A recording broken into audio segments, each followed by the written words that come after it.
I see the clouds, they're rolling in. They hide the sun, but not my sin. The Judas kiss still on my lips. Can't walk away from where I've been. Oh, hear the calling.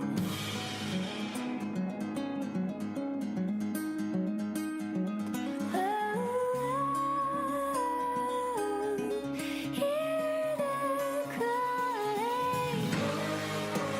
Walking on the water, drop the sun in my feet. Gonna make the devil holler, hallelujah.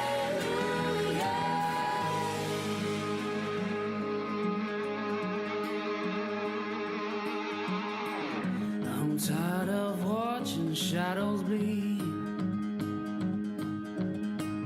fighting for nothing but a need.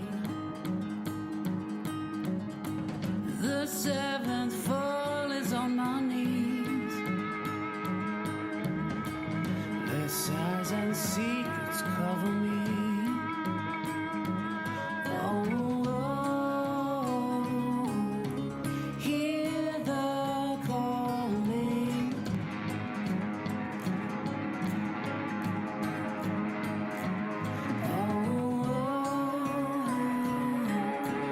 Hear the calling.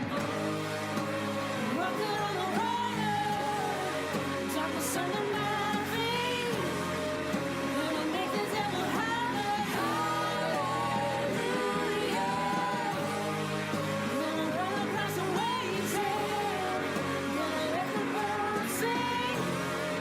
Listen to the devil singing, hallelujah.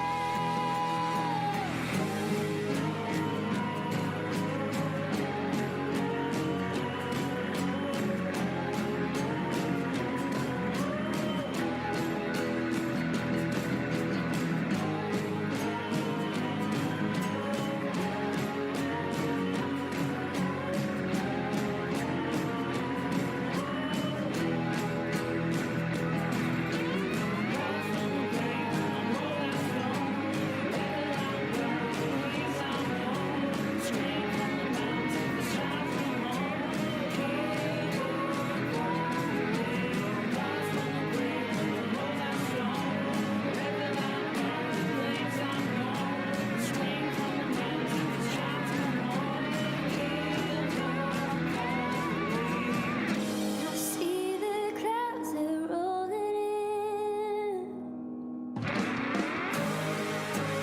Rocking on the water, drop the sun in my feet. Gonna make the devil holler, hallelujah. Gonna run across the waves, yeah. Gonna let the birds sing.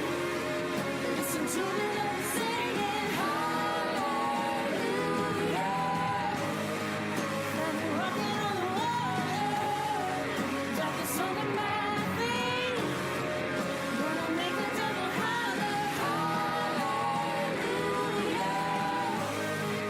Gonna run across the waves, yeah. Gonna let the birds sing. Listen to the devil singing, hallelujah.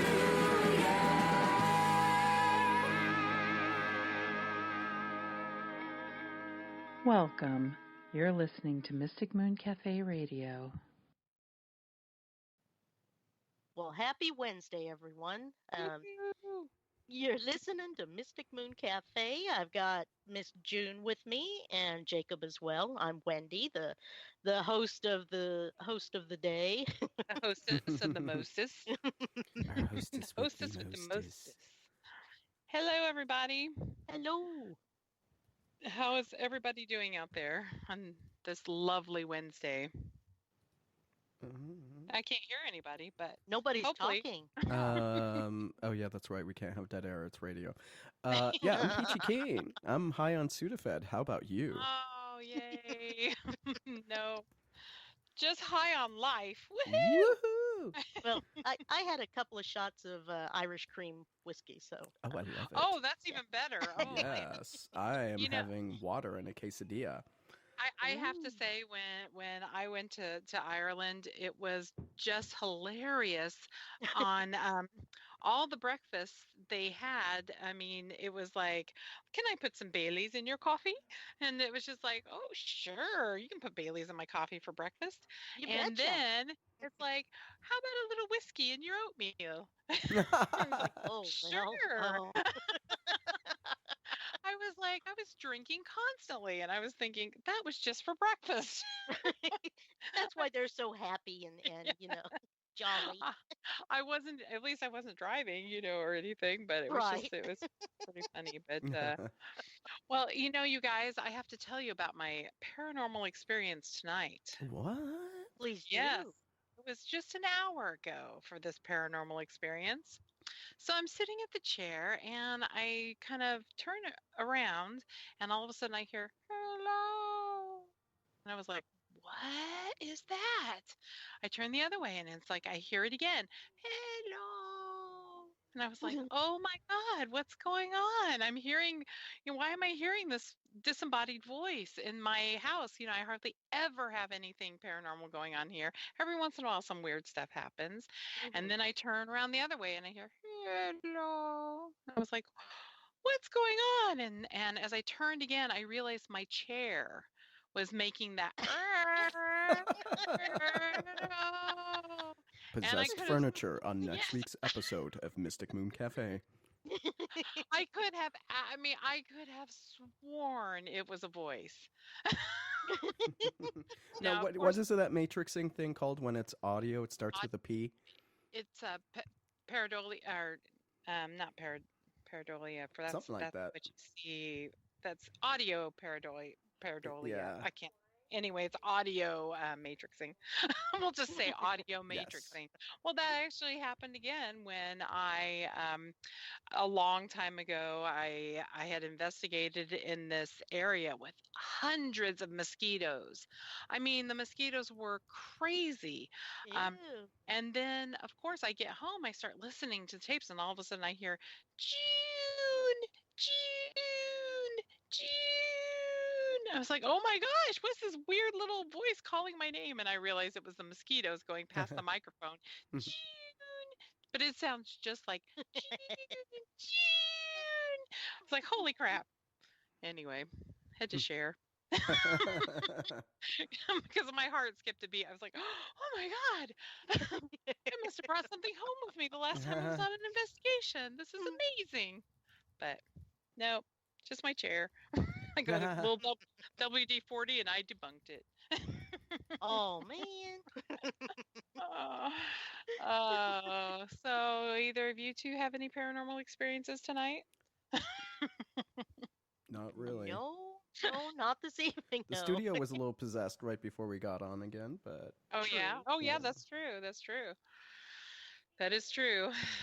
You almost weren't able to hear us. mhm. Didn't I Damn have to do a show one technology. time where I actually had to, like, you had to type things for me? I can't remember. I think so. Yeah. On my cell phone and Oh, that's so sad. But anyway, everybody, so happy you could join us tonight. We are going to be doing all things ghostly. All things. yes. Oh, here we go. I found it. What did you find? did you lose? Pareidolia. Pareidolia, I think is the name of it. That's an Oh, audio okay. matrix. Okay, audio matrixing. Well, that's like when you are in a cave or you're someplace with a lot of water dripping, hmm and sometimes the water starts sounding like a voice, and you have to go, was that a voice or was that my mind thinking it was a voice? Yes, let me put this So- in the chat because we will forget Yay! these things. Oh, I gotta Oh, find hey, the chat. Lisa. Lisa's London is here. Hi. Hello, Hi, Miss Lisa. Lisa. I gotta get to the chat. Sorry, I totally didn't do that. So Get it of on course now we're here. typing and we're like not talking and filling the airspace Dead airs. because we're Yeah. like, ooh, let's get on the chat with all of our Yeah. friends. Hey, everybody. But we're not going to talk. We're just going to type to everybody. So if you'd like to join the show, get on the chat. You do have the crickets sound effect, don't you, Jake? Yeah, just wait one moment, please, while Okay. I go Oh. and find that stuff. Effects. Here we go. Oh, no, I don't have this one preloaded, but I can do this one. That was a gunshot. Ooh.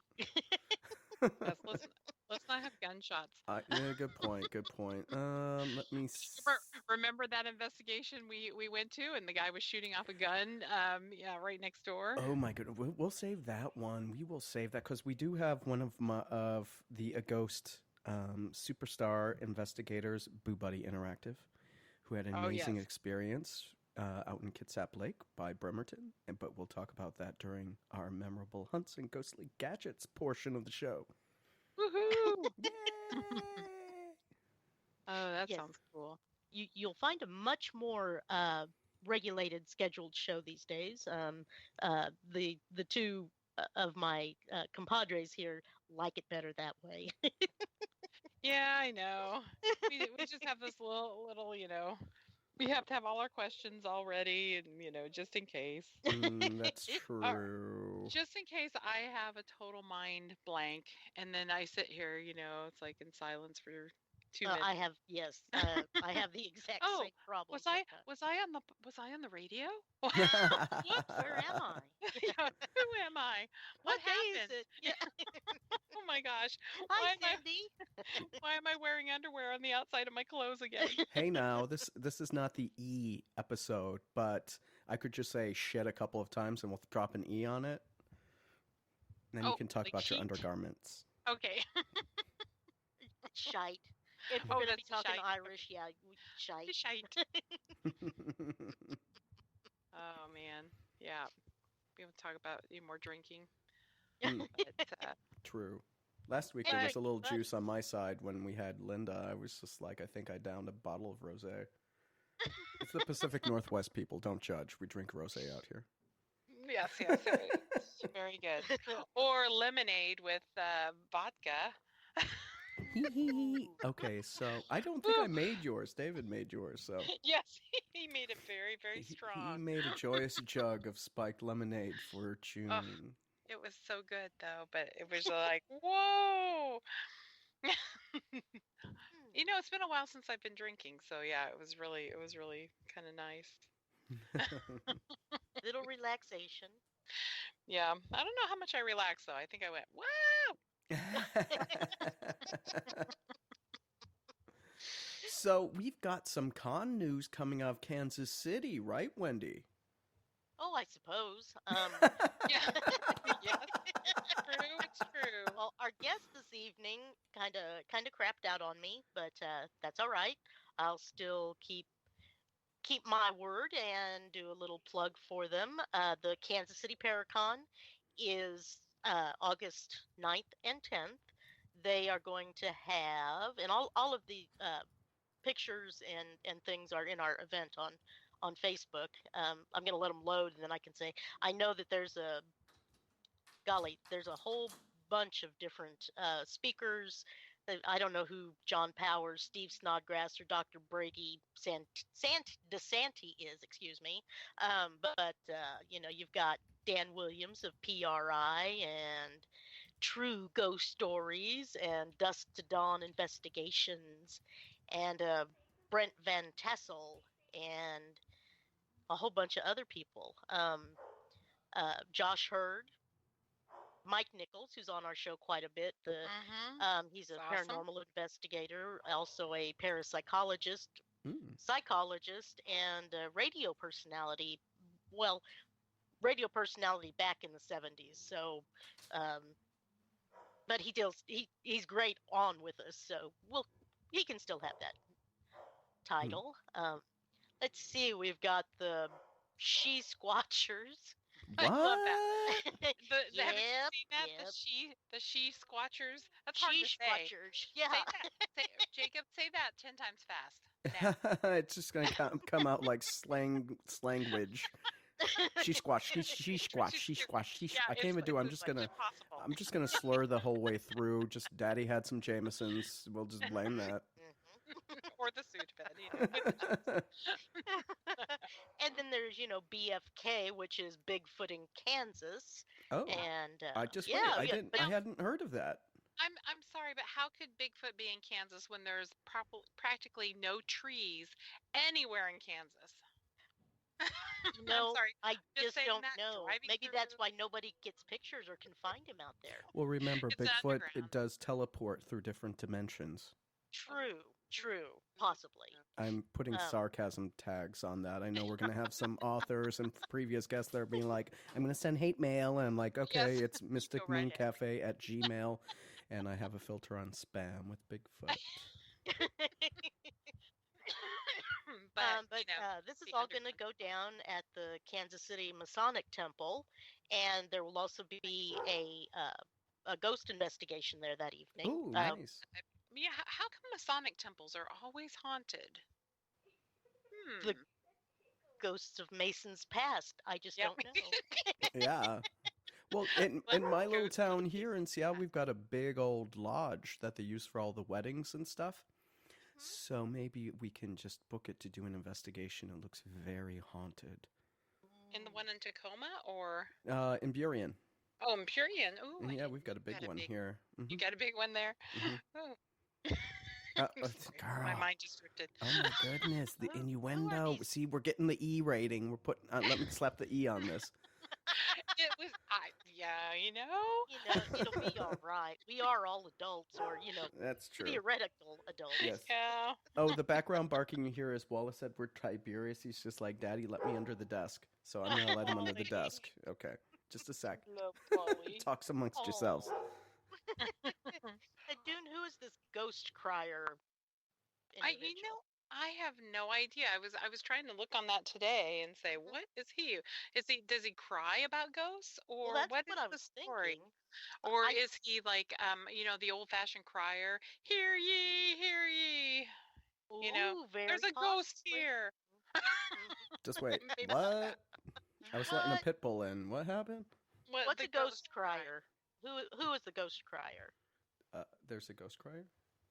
Yeah, I was Yeah, trying- at that Paracon, yes. Oh, is this the Chad Lindbergh dude or someone else? No, No. it's somebody else, but Chad Lindbergh will be at the con.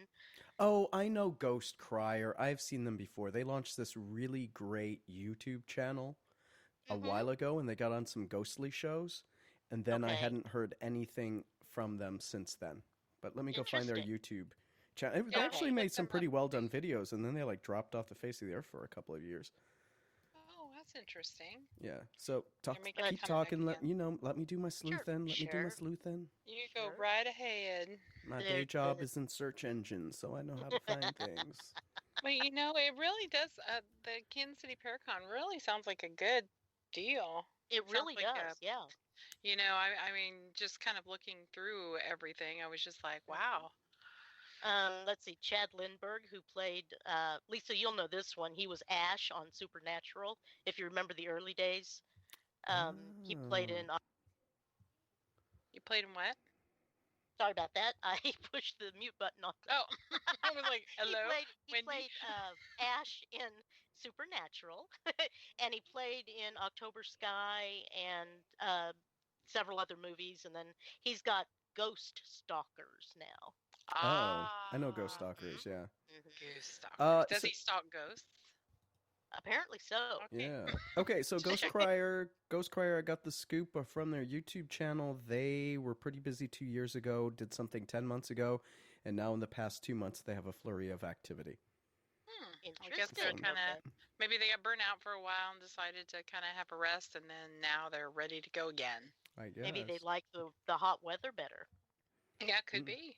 'Cause I think like here in Kansas City right now, it's 98 degrees and 108 with the wind chill factor. Oh man! Mm. And I won't tell you I was wearing a sweater today. Yeah, it was 65 degrees and rainy. Rainy and windy, Ooh, and ew. not the good windy like you, but the bad windy. Mhm. Are you a good Wendy or a bad Wendy? Yes, I'm not a Wendy at all. the bad Wendy. But yeah, maybe we can see about getting the ghost crier on our show sometime. Yeah, Kind we of can find try out to a do little more that. about them because they sound interesting. Yeah, Absolutely. they do really Okay, good videos. I will say their videos are really high quality. that's Well, cool. we'll just reach out and invite them at some Yeah. point then. Oh, there's another group that's out of Missouri or Kansas on YouTube. I actually watch their shows. It's a lot of fun. I believe it's Haunting or Haunted History.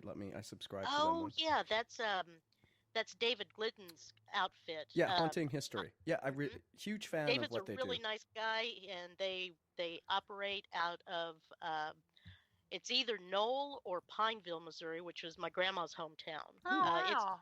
way down in the Ozarks, just almost to the Arkansas border. Okay. Nice. Yeah, but Mhm. they know how to put together an investigation video and Right, it's and David will be at the Paracon as well. I oh didn't he see is. his. Yes, yeah. And they've been doing the ghost light phenomenon, Uh, or spook light phenomenon. I forget which way they phrased that, but that's those. I mean, they're baseball-sized orbs you can see with your bare eyes. Mhm. That let's see, Hornet, Missouri. The is it Brown Mountains, June, in South and North Carolina, the mountains there. I know what you're talking about, but I can't remember. Right. I can't remember where it is. But yeah, the light they saw in the distance, and then people said, "Oh, it's just like car lights that are reflecting off of this other thing." And Except that it's not. yeah, yeah, it's one of those things where Fact or Faked even yeah. went in there and did a demonstration about it, and no, it did not turn out to be any kind of car lights Yeah. Right. or And it's anything. not heat lightning. Sorry, Jacob, we've interrupted you. Oh, And no, I was going to say I mean, it does, especially in swamps and graveyards and stuff. You hear about the lights right above. Right. It looks The like swamp gas. yeah, stuff like that. But turns out it's really methane. but these Mhm. aren't in In swamps. swamps, yeah. So Oh, This is I mean, like it could in be the anywhere where there's something decaying below ground. So of course, I'm coming in all skeptical, like, well, I must investigate and I must use my tools and I must. well, Well, even though. even grandma has seen she told me she saw them when she was younger and down Ooh, there. that's Mm. cool. Well, Mhm. I mean, not only that, it's like with some, I mean, I can see swamp gases, happen every once in a while, but with that much regularity, Hmm. I Right. mean, I just kind of wonder, what it could be. Oh no, Mhm. we totally go out and investigate, but I'm just like, Well, But isn't that um, outside though? yes. I'm just Yes, it saying. is. It's I out in the I middle didn't really do of the middle of basically the woods. nowhere. Yeah. Um, mountains, woods, the Ozarks, hillbillies. yeah. We would just have to bring a big camper while I sit inside and Hmm. look through binoculars. Let's make that a we. Yeah. So we'll have to take a trip We to will the be swamps of command center. yeah. Take a trip to the swamps of New Orleans or the Everglades and check it Yes. out and stuff like that. Although, if they keep flooding, they may be up to Kansas City before you know it. Yeah, that's Yeah, a good point. exactly. That's a good Oh my point. God, that's Oh, I see scary. Johnny Hauser. Yeah. I've watched his show on Vidi Space, which is Nick Yes. Groff's You got to streaming meet him. channel. It's a really nice guy. Mhm. Really nice. He actually introduced me to. He was the guide at the Villisca Yeah, Axe Murder House you when I got went up to there. Oh. investigate. That was Wendy's very first investigation. She Yes. just went right up to Villisca Axe Murder House and threw herself in. Mm, If I'm gonna do it, I'm gonna do it. By God. damn. Side note, if you like your axe murders today, I'm a big fan of lore. I listened to episode, I think it was 16 or 17. It was all about the rash of axe murders that happened in the United States from New Orleans up to Villisca. They all happened Yep. around at the same time, and the killer all stopped around the same time. So if you get a Really? chance, And they it's kind episode of followed 16, one of I think. kind of followed one of the railroad tracks, didn't they? Mm-hmm. Yep. Ooh, wow. And That's really something. yeah. And there Well, is back nothing then in there Villisca. there But- wasn't social media back then. It's like, news traveled really slowly and Mhm. yeah, just to think about that. Oh, if anybody is not familiar with the Villisca Axe murder, the Villisca Axe murders, just Google it. It's a fascinating case, and they never caught the murderer. There were lots of suspects. Yes, lots. Yeah, the whole town kind of were divided against each other for a long time too, about Even guessing though, who it was. Yeah. yeah, the But whole town swooped in and also basically did away with any forensics evidence they might have found too. Yeah, then they all just kind of like went through the house, and some women started cleaning the house, because Oh. they knew that the family wouldn't want it to be, in disarray when all the media and everybody started coming over. So all the evidence that they had was just completely destroyed. mm. Absolutely, yeah, yep. Yeah, they But said the interesting thing was with the axe murder guy in New Orleans, he did leave a note at a Oh, victim's okay. house, Mhm. and it was a biblical verse. And after that, he vanished. hmm, interesting. So, Really makes you wonder. hmm Well, it's like the Velisca axe murders. It's like just the weirdest thing about it is after he killed, the whole family plus sadly, two visiting girls who Right. were spending the night. After he killed them all, he basically lined them all up, covered them all up, put a lantern at the foot of their bed that had been turned off, and covered all the mirrors in the house up. Mm. And just really strange when that happened.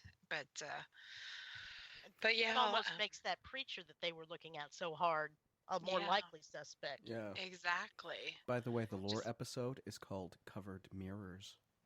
ooh, interesting. Yes. It's pretty fascinating. And no, June and I did not practice that, but we've No. been doing that today, saying the exact same thing at the exact same time.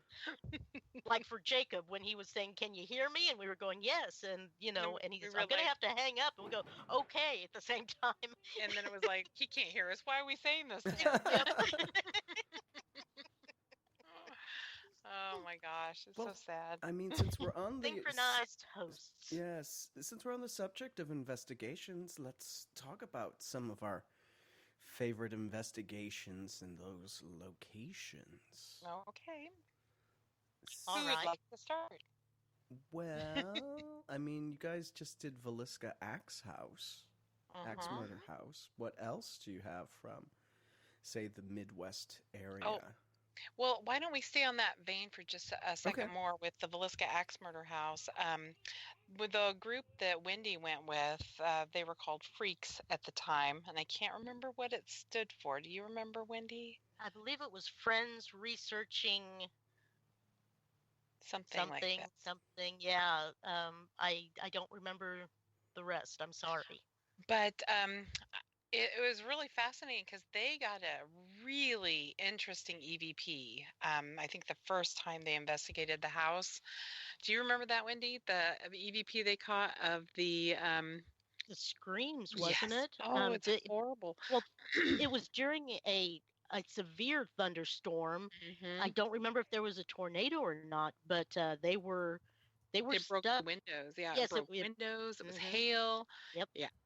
So, and all of a sudden they got this EVP, and it sounds like two little girls. It sounds like two different girls screaming. Yes, And then there's a man that says, "Hold still." and be quiet or Yeah, yes. something like that. Hmm. And yeah, yeah, something like that. But it is chilling at 2 o'clock in the morning in the Velisca Axe Murder House, and yeah, it's really a chilling EVP. So, and you think, oh my gosh, it must have stirred up some kind of activity with all the electrical storms and the wind and the hail and Yep. everything else. It's Mm. There just was a like, lot of energy to draw my from. God. I'll never forget that EVP though. That just gave me chills when I Oh, heard it. definitely. Hmm. But How do we anyway, get a I just had copy to of throw that? that in. I don't, I bet there's that old Blog Talk Radio episode, because I think Todd and I played it on the show. So we'll have to go Okay. and see if we can find that on Blog Talk Radio, because Or we can get a hold of Shar and see if she's that's got even it better. somewhere. Yeah. Wouldn't take as long. Okay. Well, I'm looking for. Oh, here we go. Blocked case 2015. Oh, a lot of people have it. Was it CJ who did the EVP, or does that ring a bell? No, Okay. I'm not I sure. mean it doesn't ring a bell, but Yeah.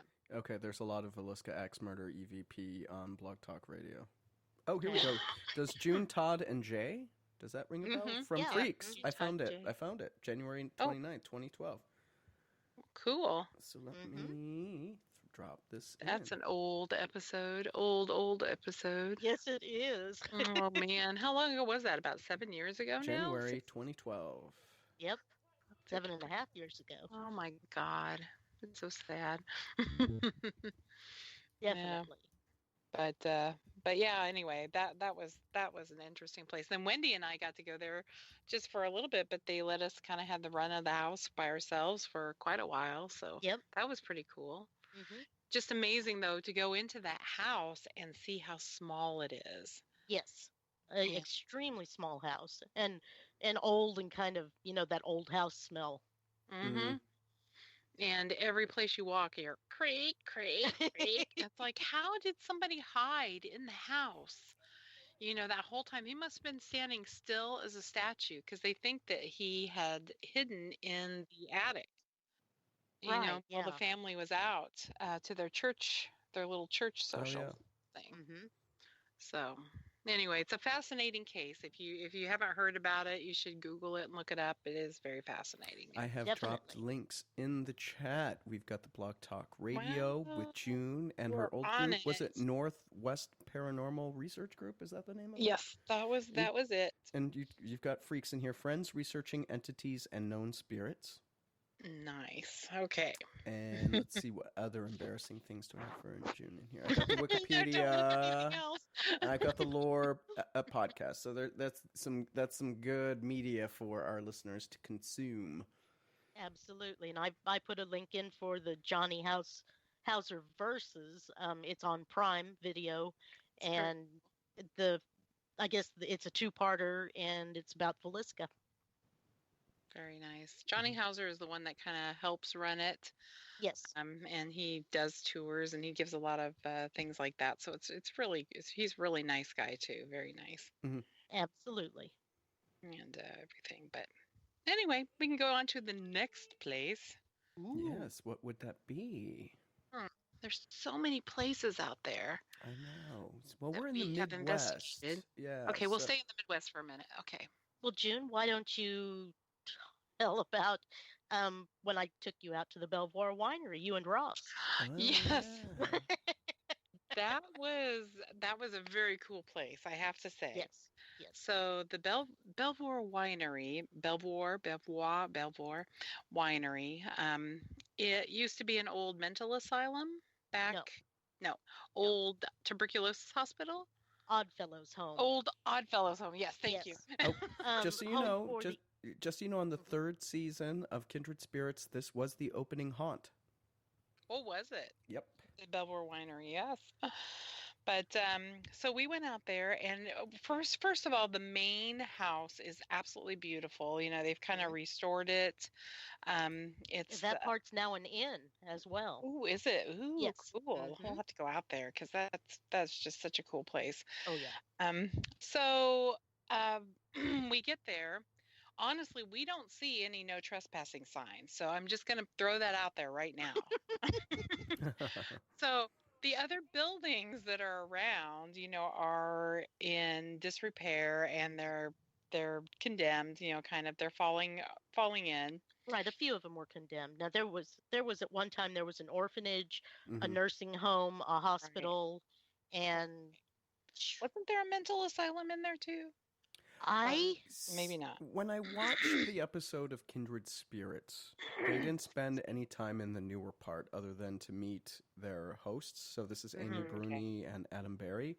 And they Right, spent right. most of their time in the hospital, the old folks home, yes. Mhm. the children. So this would be the orphanage. This is where they would spend most of their time. Well, the main building is where back before, and I'm going to say it was 2010 or 2011. It might have even been earlier than that. I was out there for a dog cancer research fundraiser. There's a big walk and everything out there, and went in there after it was all said and done. And this was like November 1st. Um, to wash up and tinkle and get my things together, and I had the most I my fight or flight thing kicked in hard. Just I think every hair on my arms and my neck were standing up. Couldn't even there was something that was screaming at me not to look in the mirror. And Oh, yeah, it wasn't just my reflection I was afraid of. And and would you it stop basically chased me on out of the building because I was not hanging around. it? Dried my Wow. hands off on my shirt and just got the heck out of Dodge. And that was before any of the shows had been out there or any of the groups had gone out there. So I've got to rate it as actually freaking haunted. Well, it sounds like it, especially if it hit you like that. Hmm. Yes. Yeah. Ooh. Now I know the wiring was old and everything, but wouldn't it have gotten me as I went in and not just as I was getting, washing up and getting ready to leave? I don't know. Who knows, right? I Well, don't you generally have those kinds of. right. You got to listen to those feelings. You start to feel it. Mhm. It's like, oh crap. Hmm. I Okay. I don't know yeah, what it is, and I don't know ghost hunting, so I am afraid of those ghosts. I'm done. But yeah, that place is pretty amazing. It Some of the really outlying is. buildings, and yeah, it was really something because that was we get over to this one building and see a window there, and Hmm. Ross is like, Well, let's go we in. yeah, totally go through this window. And I was just like, yeah, there was a kind of a little bit of a drop off down there, and I was thinking, what's going to happen? I'm going to get in this building and I'm not going to be able to get out. Hmm. So he basically spent I don't know how long talking me into it. So I'm like, okay, I'm going to crawl through this window and you're never going to get me out again. I'm going to have to be in here and you're going to have to call the police and help me, get out. We're going Yep. to get Yep. arrested. This whole thing. So after I finally like crawl through this, it's a pretty big window. Crawl through It this was. window and get down finally in there, and we start to walk around when all of a sudden we look over, and this family starts to go in, and they go through the door. The door was Yeah. wide open, which is like what the hell. So anyway, yes. Yes. So yes, but we went into this place and oh my gosh, just talk about eerie. I mean, it was pretty incredible. I was trying to see if I had any of the pictures that I could put in our chat here of the place, but it looks like I don't have any here. But yeah, it was pretty incredible. We were walking through some of the hallways. There was a few other people that were kind of exploring it too, and but after a while, it's like everybody was gone, so we kind of had the place to ourselves for Mm. a while. And I don't even know if I took.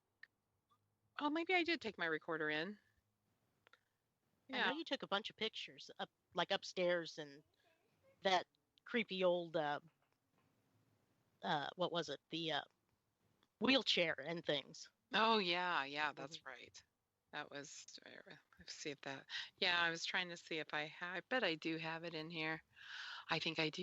Ooh, let me see if I can post some of the pictures online after I make them bigger because I can't see worth anything. No, here's the building. I can push that. That's what it looks like, the outside. Hmm. It's going to slowly come up. If you're in the chat, you can look at that. That's kind of what Oh it yeah. looks like there. And see what else I find in here. But the place definitely has something going on. That's for sure. I can say that. And then also, they also had a skeleton in there. You remember? Oh, here's some more Right. pictures. I think it had been a haunted house at one point. Oh, can Oh, I post like several for pictures? Let me fun? see. You bet. You can post as many as you want, I think. Yeah, for like a charity, probably the night before. Mm. Well, no, I'm sorry because I don't remember exactly when we were there, but No, this was a real skeleton that they had in hmm. that case. Oh Yeah. yeah. But yeah, there's that one picture that I had that was there. There was just happened to be a wheelchair, of course, in the hallway, and I was like, oh my gosh, this is perfect. But yeah, so many other things, and old pianos there. There's a picture of Ross going up the stairs Mm-hmm. there. Oh, that is creepy AF. Yeah, then some of the staircases were, kind of had fallen in and Mm-hmm. Mm-hmm. everything. Oh, and here's a building that was like covered in vines. Oh yeah, I have lots of pictures of it. But yeah, it was pretty incredible. And then they had the Oddfellows Cemetery that was next door too, and Yes, out back there. everything. Now I was there. I went there for a Halloween fundraiser, and went dre- dressed as a gypsy fortune teller type person. Oh, that's right. I remember you said you were doing that. Ooh. Right, and they wouldn't. Theirs didn't show up. They had hired someone to read the tarot cards and tell their fortunes and things, and so I got tagged. People kept going by and asked, "Are you the fortune teller? Are you the tarot card reader?" I went, "Okay, yeah." Yeah, I was like, I guess I am I said, now. "Well, I am a," but sat down there at the table they had provided and read the cards for countless people, filled the tip jar up like 3 or 4 different times, and made the Ooh. money back for the tickets. Mm-hmm. And the people are getting more and more drunk, and I'm getting pulling cards for some of the more loud and rowdy ones, are like temperance came up, and and things like that. And then the nine of swords and the And you're just like, okay. the cards are hot tonight, people. It was a lot of fun. It was really pretty cool. Oh wow. hmm But anyway, I was trying to think if we got any EVPs from this, and I don't think we did at this I don't time. think you did either, but I not positive on it. But it was so much fun. Yeah, it was pretty awesome. Oh, we lost Cindy. Oops.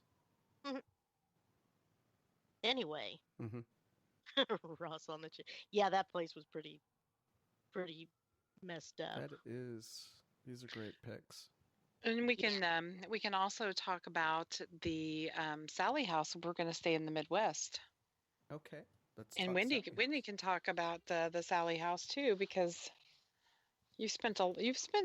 you've gone there several times, haven't you? I've been there a couple times Yeah. anyway. Yeah. So just wait. I Where's didn't. Atchison, Kansas at from Kansas City? It's about 45 minutes to the north and slightly west. Oh, okay. So it's Mhm. not that bad of a drive. No, no, No, not not at at all. all. No. Well, 45 minutes to an hour, just kind of dependent. You've got to watch your speed through Weston, Missouri. Yeah, that's Um, true. Weston, Missouri is another really cool place, though, mhm. with Oh, Pirtle's Winery. Oh my God, that's got the best mead you can ever imagine. Oh, it's just incredible. Oh my God, I love that place. But I digress. Not oh, haunted, well, just no, lots of I mean, spirits. I didn't see that place, but I worked up there at that I-10 power plant for through the snow and the rain and the sleet and the hail and Oh the ice and gosh. the 15 degrees below zero. Ooh, Hmm. man. That was my Really bad. last job. I hung it up after Oh man, that. I can But imagine. well, Ugh. the Sally House, yeah, there. I didn't find it very creepy. The basement smelled bad. Mm. The very upstairs was, yeah, I know why people lost their breath. It was because you had this almost completely vertical staircase to go up it, Yes, yes. and then it was That hot can do up at it. the top. Yeah. Oh my But gosh. I know a lot of people get a lot of things out of it, and that's awesome. Maybe there were just too many people there when I was there. Hmm. Could have been. Well, I got lucky when I went with you at least. I got the upstairs to myself for a while. I Yes, mean, you maybe did. yeah, an hour or two, maybe. I don't even know. But it was pretty nice. And then I was like, all of a sudden, I started hearing people come in. I was like, damn it. Well, Denise tried to make it so that we could do our own little private investigation, but I know. the actual owners had, or whoever oversees it, had booked a group in there for the evening, so Yeah, we it really had sucks. to go. Yeah, I was really, really counting. I was like, oh, come on. Yeah. So what's But, but with the Sally House? What's the deal with the ghost or ghosts? Well, there was a doctor that lived there for, back around the turn of the century, that between 18 and 1900, and there was a doctor that lived there, or he lived next door, and there was a tunnel that connected the two houses. Okay, that's creepy. Mhm. Exactly, yeah. He had a a housekeeper, I think it was, and then all of a sudden there was a kid. Honestly, I'm sketchy on that today for some reason. I Dr. apologize. Charles Finney is the doctor. Okay, thank you. I'm on the Mhm. page. I just Good, dropped good. the page, so I've got the Okay, facts in front Awesome. of cool. me. Thank you. Well, why don't you read what they've got from that Well, then? If you we've got to, we don't want to like steal everything, but the story is the house next door, Dr. Charles Finney. He had in his house, he had an operating table, an examination room. Just this all happened like 1867 to 1871. okay, And the Finney family owned the house for more than a century, so they had been there for a long time. But a neighbor girl had abdominal pains. Dr. Finney said it was appendicitis. They decided to I do remember now. surgery, but she woke up during the yes, surgery and yes. died in excruciating pain on the table. Mm, I can't even imagine that. Yeah. And so from that time on, there'd be like a little girl staring at people. But I don't get anything. And there's some weird stuff with the upstairs nursery, fires breaking out mysteriously, toys rearranging Well, themselves. it got famous because a family had moved in, and all of a sudden, the husband, The Pickmans. started, yes, started Hmm. getting these mysterious scratches on him, and the family was freaking out, everything like this, and I guess they were calling people for help because they said that her husband had been targeted, and anytime he was on any kind of show or whatever, he always had his face like covered up Hmm. or blotted out for quite a while. I think he was even like I think it was even like kind of shaded out for the show. In was it In Search of? They came in. Unexplained Or- Mysteries was the first one. Okay. Okay, I was going to Okay. say because all of a sudden it's like I think well the one that really got him I think made them famous was I think In Search of when they brought in Peter James. Mm-hmm. Which show Okay. was that? Does it Was that say? like a most haunted or something Yeah, like just a that? sec. Peter. It was either In Search of or it was one of the famous shows back then and Peter Yeah, James came in. I am looking And it up. yeah, it was one of those things and Peter James is the one that kind of came in and said, "Oh, your house is being haunted by this little girl spirit who's actually did he say that she was actually evil? I can't remember I the or I the don't think episode. so, but I think it was that she definitely didn't like men. Yeah, she didn't like men. That was the biggest thing right there. Yeah, because Hmm. it said no matter what was going on, the mother and I think there was a little boy or something like that. There was an infant, I Yeah, believe. never hurt. Right. Never hurt. It was only the dad. Hmm. But what was so fascinating about it is when he was on camera and they were interviewing him, all of a sudden right in front of them a red mark started to form and then all of a sudden it kind of raised and then it started bleeding.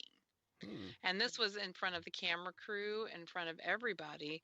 When they were looking at his arm, all of a sudden they looked down there and one of the camera guys goes, "Oh my gosh, look at his arm."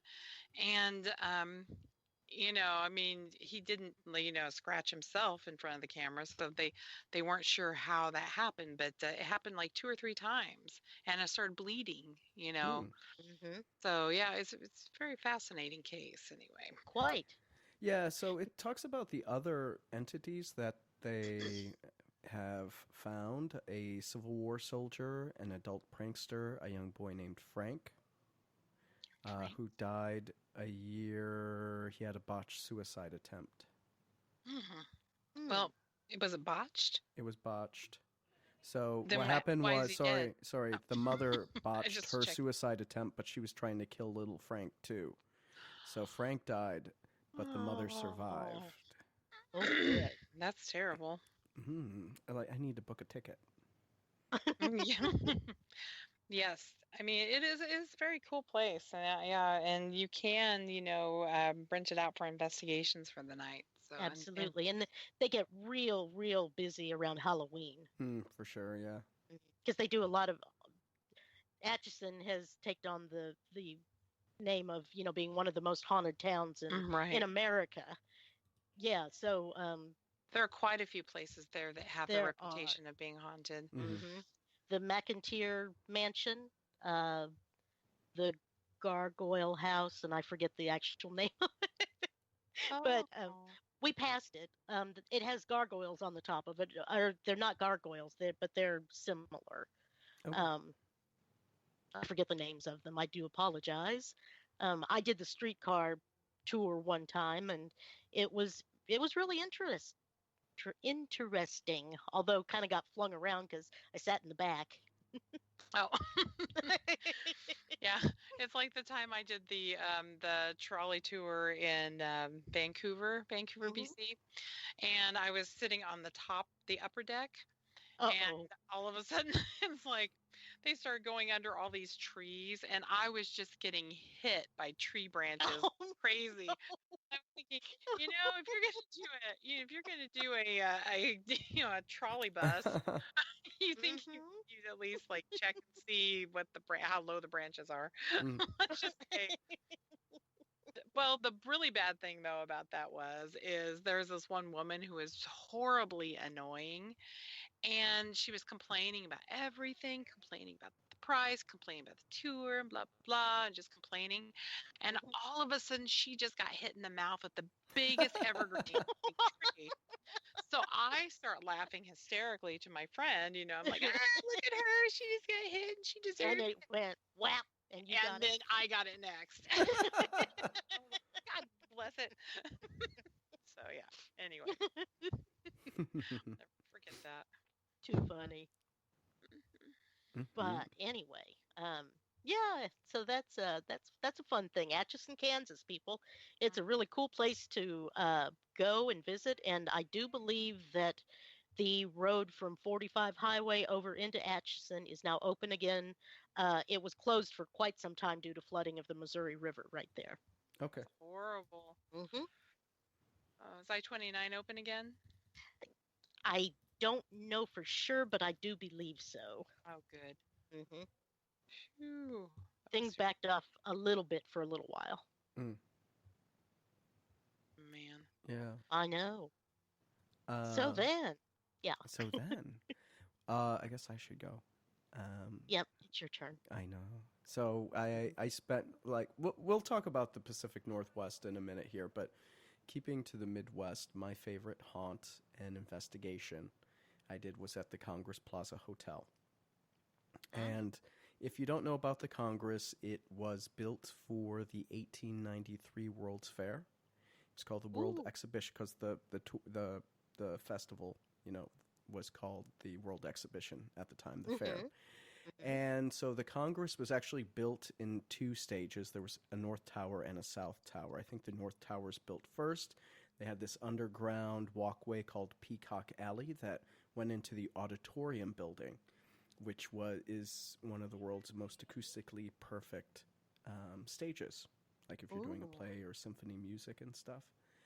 mhm, And both places are really haunted, but the scarier stuff happens in the Congress. So just a little bit about its history is, if you know Devil in the White City, H.H. Holmes, the serial Mm-hmm. killer, would meet the young ladies that would come to work at his pharmacy in the lobby before he took them to the murder house, his murder mansion, and diced them up and poured acid on their bodies and then dumped them in the Ugh. sewer. Yeah, him. Man.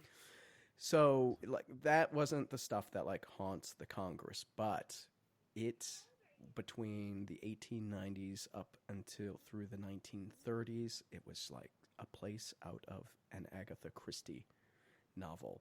Socialites killing each other, affairs, mobsters. It was a popular suicide place when the stock market dumped. So there's a whole lot of stuff that can give you ghostly activity, okay?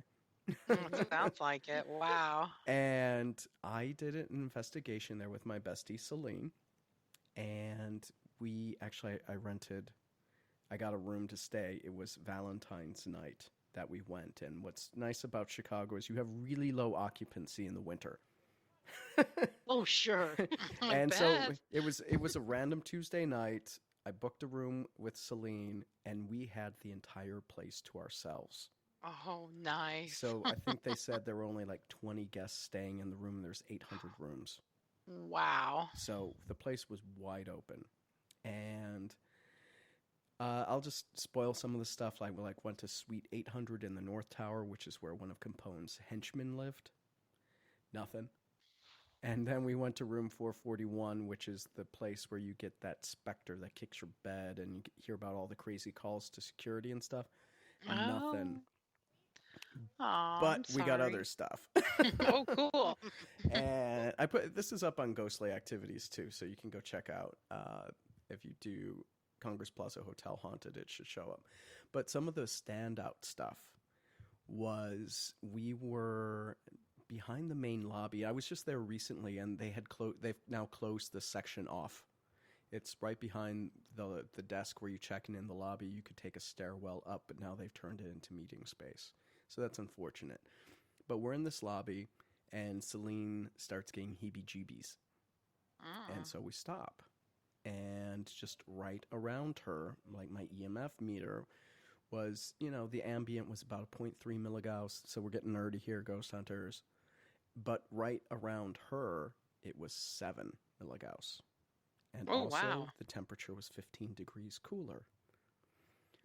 But there was no vent or anything there. It's just a room. And we took the stairwell up and down. It's those, the grand staircases and stuff you take between the floors.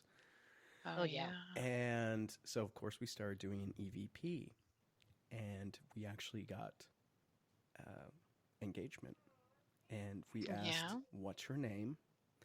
And on the EVP, it said, James. What are you looking for? And it said, Mommy, Daddy. And we're like, do you know what year it is? And we got an I don't know. And so I went back to the Chicago Tribune archives looking for information about this because it sounded like a little boy's voice.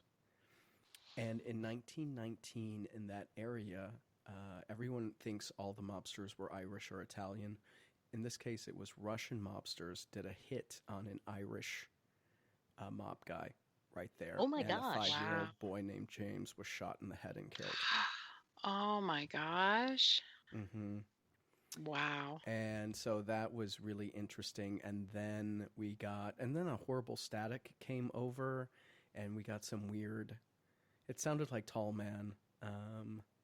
And I did some more research, and at the same spot a few years later, I think it was 1921 or 23, there was a bellhop. He was known for being super tall. He was shot dead in the lobby because the socialite ladies were tipping him for additional services. And his wife found out. Ooh. Whoopsie. Yeah. So I love the Congress Plaza Hotel. We had other stuff going around, but it's your common ghostly things. Like we were on the 4th floor where the South Tower, 4th floor of the hallway where 441 goes, and the door itself to the room under infrared light looked like it was rotting. But under normal light, it was fine, and the other doors looked fine. So I got pictures up. Oh, wow. Of the door under infrared light looking like it's right. Who knows? It could be water damage hiding behind it. But it looked rotted like stuff from Haunting a Hill House. Ooh. Yeah. And we had shadow figures kind of dancing along the wall because we were the only ones in there. There weren't any lights. I just had the red, like on your millimeter, you have the red flashlight on it. I just Mhm. had that Mhm. going, and you could see things dancing around on the wall that shouldn't be dancing around on the wall. Oh, wow. Um, Interesting. but that was about it. We checked out some of the other things. One of the things you have to be aware of is the Wi-Fi that they put up in the corners. It's an old building, but it just pumps up the ambient EMF in the building. Ah, And it's it's good to not so know. well shielded because you can go to we could walk up to the control panels and stuff, like the really big ones for that tower, and it's pumping out like 75 milligauss. Oh my gosh. Yeah, so I'm it's just surprised like, people walking around with headaches all I the know, time. right? And Mhm. then we got some phantom smells of like cigars, but you don't. It's an old hotel, so you don't know if it's just kind of baked in to the Right, building or right. not. Yeah. Anyway, so that's the Congress Plaza Hotel, Mm, and I'm I gonna have try to to go visit there. every time I go there. Ooh, And we that's need a just a little, Midwest trip. yeah, and that's just a little teaser because tomorrow night on Paranormal Pioneers, we have Dale Kasmerick on, who runs Ghost Research Society and is one of the biggest paranormal investigators in Chicagoland. Very cool. I'm friends with him on Facebook too. He's very Yes. cool. Very nice guy. One I've of our, never heard of him. Sorry. that's That's okay. okay. He's got One of the books. paranormal pioneers, definitely. Yeah, I used to watch him on a lot of the all the old ghost shows. mhm. He's been on like Oprah too, so. Hmm. But it's like for me, when I first started ghost hunting, I bought all the books by Lloyd Auerbach, Dale Kasmerick. Dale was mainly for ghost hunting gadgets for me, though. And Lloyd Right. was more for the technique. And then Troy Taylor is the other guy. And I read all of his books on ghost hunting, too. Oh, wow.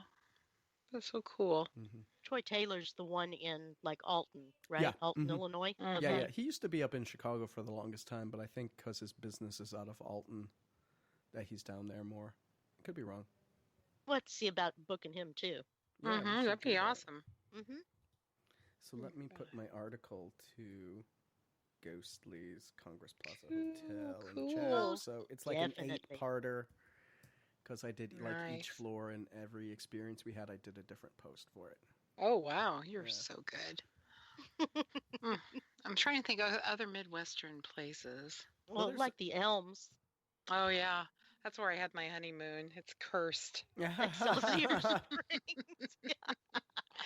It's the coolest building though. It's really cool. Yeah. And you Beautiful. go into it's known for its healing mineral waters, the mineral spring waters that come up right there. And there's a downstairs pool. They call it a pool area, and it's been scooped out. But golly, it's more like a cave down there. Mm-hmm. And you walk down there, and you can just about hear the old ragtime music playing, and see the old time bathing suits and the on the people who are there. It's a really cool place. Yeah, it's really cool. Oh, Mhm. I wow. definitely have to say that, but Okay, what do you think's better for the readers? Because I've got my blog post, but I just launched a podcast, and the podcast is already ranking very well on Congress. So maybe I'll put both. So if you don't want to read, Yeah, you there can you just go. read. You can just listen. Hmm. Okay. nice. Thank There's you. not anybody in the other chat, is there, that we are neglecting or? No, I check. I've got it open right now. Okay, okay, I put join the chat over here with a link to our website. yeah. I was just sad to see that both Cindy and Lisa were gone. They'll come back. They always do. It's just usins right now. Yeah. That's okay. We'll That's okay. just we'll We're just having so discuss much our fun, other yeah. stuff. Exactly, discussing these things. So, I mean, Mhm. since we're on the subject of our ghost huntings, we've got two investigations. We got two things we could talk about, which is psychics and gadgets. Mm-hmm. So, what do you want to start with? Because I've got Boo Buddy and REM Pod right next to me here. Let me Well, just. sure. Why don't we talk about some of the cool gadgets for the Right. for And people? we don't have any psychics right here with us, so Yeah. might so as well. Mhm. That's the REM Pod you hear right now going off. And why don't you explain what a REM pod is, Jacob? Okay, so it's this cylindrical device that um, emits an EM field around it, and you can. And that's if something breaks the plane, it'll alert you that something could be manifesting, or at least there is something interfering with the electromagnetic energy it's giving off.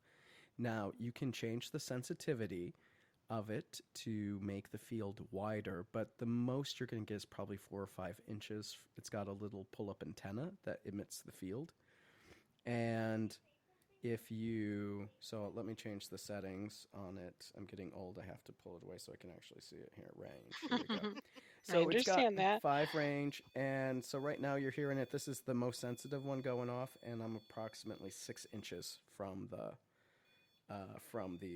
antenna. But the thing Antenna. is, it's projected more to the back of the device where the antenna is than to the front. So if I want to break the plane from the front, it's like 3 to 4 inches. And the Okay. back, it's like 6 or 7 inches it'll go off. But it also has a temperature that detects rapid changes in temperature, which you can adjust some of the sensitivity on that. That is annoying AF because it Yeah. usually goes off at tenths of a degree. So you can imagine how that can Right. drive you insane when you get the little Oh, chirps. yes. Well, you know, I just have to, what's fascinating is we had an investigation, about maybe 6 to 7 months ago at this house, and I had my Mel meter with the REM Yeah. feature on it too. I had it set up, and the thing kept going off over and over, and I was like, "What in the hell is wrong with this? It must be broken." So, of course, the next investigation, it hardly went off at all. And I was like, what in the hell, made that go off so much? And that was that walkthrough that we had been on where we got those really interesting EVPs. And I was like, I wonder if something was around that. Yeah. Now it's like making me think. It's like, Mhm. oh, but of course I thought it was broken. It's like, then I turned it off. How annoying. Oh, okay. So Carly has joined, and she is Oh, hi, Carly. She's in the Spreaker chat. Okay, we were getting some cutting out on our signal through speaker, is what she was saying. Oh, no. That But might she be says hers, it's though. yeah. She said it's working fine. She's asking about calling in. What is? Are you having a call-in guest? Hi, Sure, all. if she wants to call in, Yeah, that's sure. fine. Come let on me in. yeah. Just call me on Skype. Call Wendy on Skype. I'll just say, okay, call Wendy on Skype. She's probably hearing me talk about it right now. Yeah. Probably. Oh, she's like, no. Oh, she's not calling in. Okay. I'm like, Well, hi, Carly, anyway. please. With sugar So, on yeah, the Boo Buddy it. is her. If you haven't been hearing those little voices in the background on Jacob's end, I don't know if you can hear the little voices. Yeah, I don't know if you're hearing it. Let me shake Boo Buddy so he talks. I love Boo Buddy. He's one of my favorite gadgets. Come on, Boo, talk. I have like these industrial strength headphones on, so it kind of muffles his sound. So I'm hoping I can't really hear when he talks. Boo, you're not gonna talk now, Of course buddy? not. Did you get that? I like Yeah. hugs. Yeah. Okay. I like hugs. So the Boo Buddy is one of my favorite gadgets by far. It's very cool, especially when you had it at the Walker Ames house upstairs. Yeah. That was pretty interesting. Yeah. You'll have to talk about that one too. But I mean, Yeah. We'll talk about our. Yes, we'll talk gadgets, about but so there's not many ghost hunting gadgets I would do. I get to recommend gadgets since we're on the subject? Why not? Hey. Yo, absolutely. Okay, so my 3 favorites right now. 4, 5. Do I count my cameras? Well, yeah. Okay. So my Boo Buddy is right up there as one of the top ones. So I use the Boo Buddy Interactive though, but I can give you a hack if you're just using the Boo Buddy Junior. But the interactive one is the one that asks like 40 some questions and a response to stimuli. So if you see the paws, like one paw glow red, which it's doing right now, it means that there's an increase in EMF, but it's usually below 3 milligauss. And if both of them go off, then you've got something more going on. If so, it always glows green in the chest, and that's just to let you know that the power's on. Now, it can sense vibration.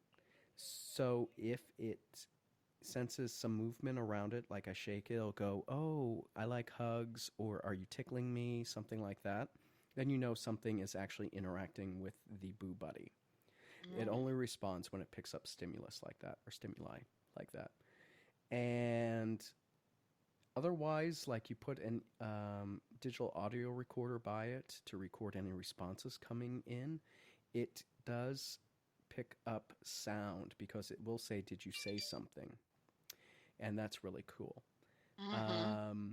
But yeah, it's like one of my favorite ghost hunting gadgets. I just find even if we don't think there's a child spirit, it gets some kind of responses. To me, it's almost like a white noise box. You know, a lot of times the theory with white noise, it helps spirits manifest somehow one way or another. I think the Boo just helps as well. But if you have the Boo Buddy Junior, so the Boo Buddy is kind of expensive. It's up around $200. If you get the Boo Buddy Junior, it just detects EMF. It's smaller. But what you can do is Ghost Stop, who makes them, has an app with all 40 questions. Now, mind you, it won't respond to stimuli, but you can put it on your phone and then activate voice note on your phone to record the questions it's asking and any responses, and you can just set it down with the Boo Buddy Junior. And that's a good hack for it as well. If you don't have the cash for a Boo Buddy Interactive, I think he might be a bit more. But my REM pod, I like that one. But with the REM pod, what I do is I set it on its most sensitive setting. I rarely use the temperature just because it's annoying. And then I point a camera on it, like you just leave a camcorder on it, or if it's maybe not the biggest place and you could hear it, it's a pretty loud alert. You know, I go moseying until I hear something else. But a lot of times I'll put out trigger objects, like at American Cancer Center, I had jacks around it. So if something broke the plane with it to play jacks, because we know there's child spirits there, it'll alert me and I could come back. So I love my REM pod. I think my absolute favorite gadget is the Eddie Plus. And I just reviewed this on Ghostly Activities. And that is the little box. It's about the size of a millimeter, like the 8704R. And it does temperature, changes in temperature, changes in EMF, changes in barometric pressure, humidity.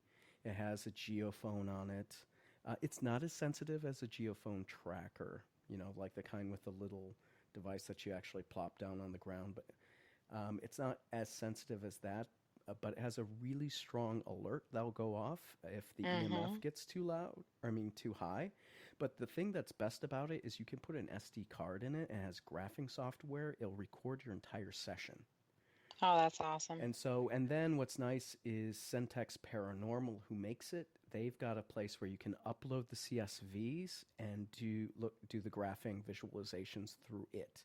Oh, so wow. you don't have to download it to your computer. It's a CSV, so it's a really lightweight file. The only thing that I don't like about it, and these are really, I would say, quibbles, is a lot of times when the EMF alert goes off, it makes a sound and it can kind of vibrate, and they'll set off the vibration too. Oh. So I'm not a fan of that. And then the temperature change is really sensitive too, because it's in 1/10 of a degree. And so that can get annoying, but you can't beat how you can, like, I've got a 4 gig SD card in it, and it's definitely not filling up. But it doesn't have a traditional timestamp, so if you start at 10, you have to say, you have to know you started at 10, because it's just going to be in hours, minutes, and seconds. But keep good notes. Yeah, it's a great gadget, so you can run that and then cross-reference things. And then, of course, I love my Mel 8704R, which you have, June, which has that electromagnetic antenna around it. I love that thing. And then, of course, I've got my industrial strength camera that I use to record everything and make the videos you've seen on Ghostly. Right. So Very cool. That's my bit. So when I do my Ghostly gadgets, like, I always bring those with me. For sure. But I have like K2s and your standard infrared digital camera and stuff like that. Exactly. Yeah. I'm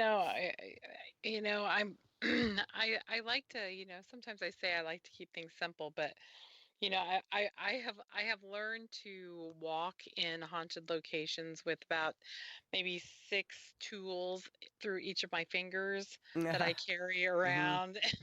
And I have claw fingers because I have like, my EMF detector, in the middle of 2 fingers, my recorder, my audio recorder, my Zoom Mm-hmm. audio recorder, in another one, and then I may have another audio recorder in another hand, and my Mm-hmm. little full spectrum camera in another hand. Yeah. It's a So lot of yeah, gadgets.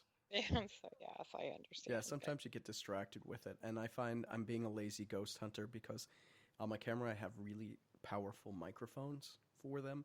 So I don't necessarily bring my Zoom or other digital audio recorders simply because well, I've got if it such works, super that works. powered. Yeah, why not? You Yeah. know, But I should bring them and place them around because I'm not going to be everywhere. But that's it's just one more thing I didn't want to lug. yeah, I understand that really well. It's just like, oh my God. And it does kind of it gets a little discouraging sometimes. It's like when you're setting up the DVR system Mm-hmm. and if you only have like 4 to 5 hours to investigate, I mean we've got the DVR system down, when we really hustle and everybody steps in, Mm-hmm. but it's still, especially with the wires, if we had a wireless one, it wouldn't Yeah. probably go as, it probably wouldn't be as hard, or not really hard, but as time consuming Mm-hmm. to set up, things. But when it's all, wires, and you're setting everything up, and it's like after, it's almost an hour, 45 minutes to an hour that you've wasted, but maybe you haven't wasted it, but you may catch some amazing evidence, but Mm-hmm. sometimes it gets really discouraging. It's just like, oh my God. Yeah. So this is with the investigation, and June, you could tell me to STFU. Uh, No. but I always like to get a map after the walkthrough, or like be exposed to pictures because I have to know what equipment to bring, what will work, All right, right. how Yeah, we should do and that. Yeah. yeah, an idea of how I'm gonna set things up ahead of time, and then that can cut down, on your setup time. Because you're right. When we did American Cancer Center, which is a lovely investigation, I have to say, and the people, the clients were absolutely lovely, but it took Hmm. forever to set up and take that equipment down. Yeah, yeah, it really did. I mean, actually, it went really fast, Yeah, even though it took forever. yeah. But we used But walkie for talkies to normally, yeah. coordinate, and I think that really helped too. Yes, definitely, Now, definitely. can I ask, if you have a map of the layout, do you ever mark it down for as to when different possible paranormal experiences happen? Right. A Like the. lot of times we'll just like make an X or something and say, well, this is Right. where Yeah. they Yeah. saw the Mm-hmm. entity, Hmm. or they'll, let us know this is the room where we get most of the activity, and so, Hmm. that's kind of Yeah, You do charge it somehow. yeah. So Sandy does that. Our investigator Sandy, she'll draw pictures. When I was in Los Angeles and Chicago, I always had graph paper, Hmm. and each square was a foot, and I would Okay. map out the locations and stuff. But I Hmm. haven't done that with a ghost. Okay. yeah. And I do have a lot of graph paper, but I really suck at doing maps. But maybe I can honestly say. that's something we should bring back and do more Yeah, often. I think so. Ross does Yeah. when we go on walkthroughs and things like that. He does. He's a great map. He makes really good specific maps of the locations and everything like this. And usually I do, make copies and hand it out to people. But for the American Cancer Society, since it'd been so long since we'd been there, Yeah. I could not find the map. Hmm. So Well, I wish I could help you. I'm pretty good at drawing prints, but it wouldn't be relevant. Yeah. yeah, Yeah, so for yeah, me, I would always use the maps in conjunction with the baseline readings more than the actual investigation because I want to know where the electrical interference is going to come from, so I could right. try to minimize its impact. Um, but I know when we did Preston Castle, we had maps, and I thought those were really, really handy. to have, Mhm. because it was such a big Yes, building and yes. area that it was, some places you just couldn't get to, so you don't have to worry about them. But like you had was it the delousing bath, which was next to the place Mhm. where I forgot the lady's name, may have been murdered outside Yes, Corbin, something. Anna Yeah, Corbin. Corbin, yeah. Right. Yeah. And then, stuff on the first floor and the second floor, like with the kids' rooms and stuff like that. I like to use maps in those big places simply so it's easier to coordinate movement and placement. Like with the Right. American Cancer Society, even though we didn't have maps, where we placed people to start and end, I thought was very helpful with the Right. investigation. We tried, we had a little too many people go on that investigation, and that's completely my fault because I couldn't say no. Um, I just wanted as many people as possible to experience it because that building's going to be torn down. And Oh no. yeah, it's just one of those things where I really wanted, people to be able to investigate it. But, we probably shouldn't have had more than 6 investigators Yeah, in that place. So yeah, that's totally, I take responsibility for that because, it just was, I just didn't want to say no. So. yeah. I totally understand That's that. okay, June. It's okay. I know, but These things happen. it's really hard for me. I don't want to turn into my old friend Todd, who invited 30 to 40 people on an Right. investigation because he couldn't And say they no. all showed up. And not everybody showed up with their teams. Oh my Hmm. Oh, wow. gosh. Yeah. Yeah, he would tell one person, say, well, sure, you can come along the investigation. And then that person, which I thought was really crappy, but we won't get into that, but that person would invite like 10 people from his team. Hmm. Hmm. And it was just like, really, that was just a little You've just low. broken every protocol and Yeah. polite uh, And then what can nuance. you Yeah. do? And then, of course, I had to be in charge to keep everybody quiet. Right. But, I'm still a little bitter, I guess. Yeah, I Just. mean, I will say when I was in LA and Chicago, I did cap the team at like 5 people. Mhm. It's just easier to. Well, I mean, when you have a bigger place, like the American Cancer Society building was, I mean, a pretty decent sized building. But one thing too, the sound travels pretty Yeah, well in that. And yeah, 5 to 6, and with maybe one person watching the cameras. Um, yeah, yeah, yeah. it's You one of had to have some. I usually call that vigil when you're in the yeah. at the base camp. Like that person goes on vigil, but normally I would have probably shortened the time, locked people into places, and then say you're stuck here for 30 minutes, and then do Hmm. the 10-minute move to your next location. Now you're stuck, Right, right. kind of thing. Don't That's move. Yeah. yeah, but I'm a bit more of a fascist dictator like that. Yeah. Well, Some of, it's just to get the best evidence as possible. yeah. It's like without getting contamination. It's like, Hmm. yeah, Yeah. trying to work that out. So let's talk about pet peeves with ghost hunting. So I'm just gonna say, I do my reports right away. Right, right. I hate it when people like go longer than 2 weeks without Yeah. getting their reports. That's just I want to choke and slap people.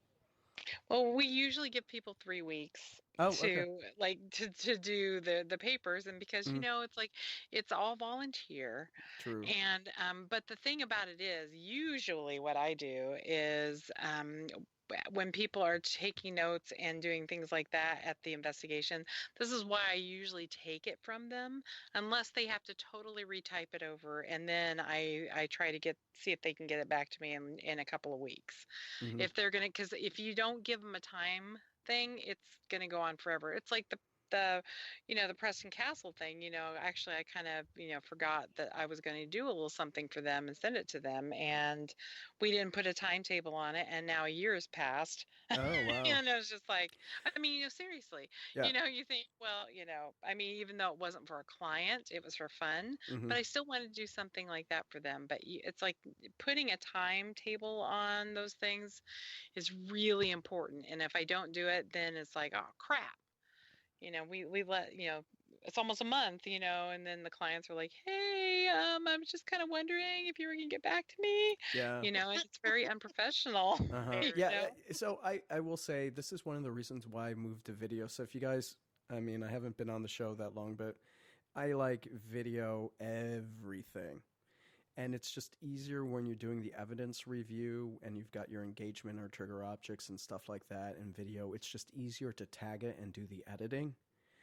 Because I know when I do just straight audio, I have to listen to it for like 4 times. And Yeah. and that means you're at 16 hours at least of tape to go through. And then, you mark your little blips, and then you have to go back and decide, is this high quality enough that I want to publish it? And that takes forever to do that. Hence, I've got high-powered microphones. Yeah, on my that's really video. nice. That's really nice. Yeah, I hear you on a lot of that. But yeah, I really want to start doing a lot more video too, and I just think it really does, and like what you do, it's like when you make these really nice videos and the client can see it, it's really nice for them, and I really like that. So yeah, I want But I will to say my start. reports are no joke. No, they're awesome. Yeah, my They like are I put awesome. American Cancer Society in there. You can see the notes. Minute by minute, just Well, about. Well, well, not minute, pretty much, yeah. but every room I mean, basically every room you went into, and anything that you heard or did, Yeah. it's really nice. But I did lean And on the other folks to give me the EVPs because I didn't pick yeah, up anything with my high-powered microphones, but they did. but Um, yeah, and it very just makes life easier to share things through a web page too. Yeah, it really does. That's really nice. That you really motivated me because there's a lot of times that you work, when you're working, full time and things like that too, and you come home, you're like, ugh, I don't want to go through anything. I don't want to listen to all this audio. I don't want to do anything. And then the more you put it off, the worse it gets. So it's like you got to do it as soon as you can. Well, And you know, I'm always I like I would rather skip the day job to do the evidence analysis. I love to do evidence analysis, by the way.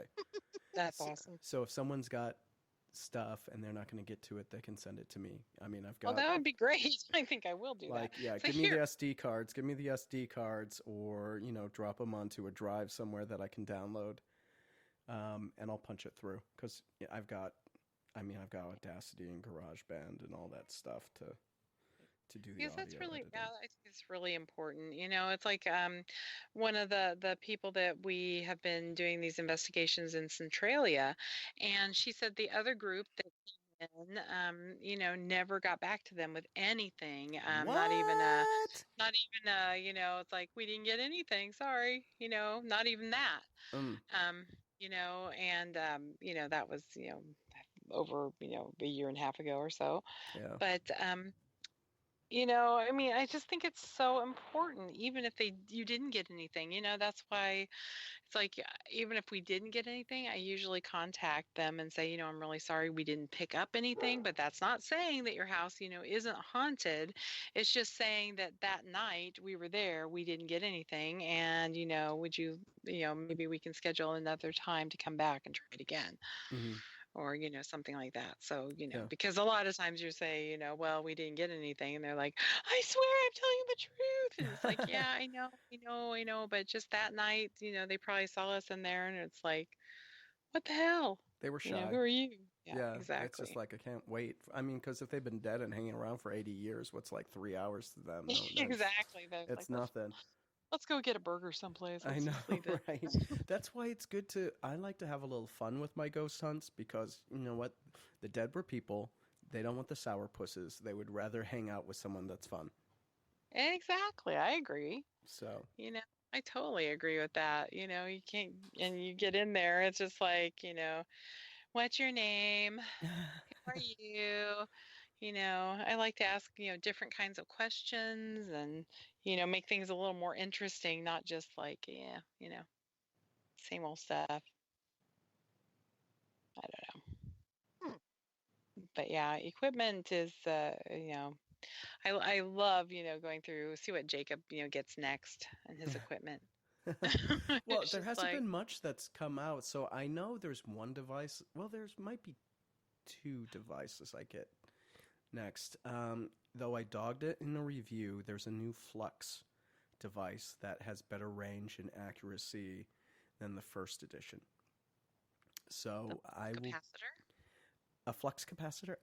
Let me. I'll put the review for the first Flux in the chat. Flux. Uh, Did you know what the flux capacitor is? Yes, I do. Jacob, do you know what a flux capacitor is? Isn't that what the Ghostbusters used? That's a proton pack. But no, wasn't that from like Back to the Future Back or to the something? Future, yeah. Yes, yeah. That was the flux Yeah. capacitor. I always think, every time I hear about the flux, I always think about the Oh, flux capacitor. that's and right. I see the little shape of my head. I made a video of the Flux device. So I'll put the video link in the chat. But there's a new one of these that's out that looks promising.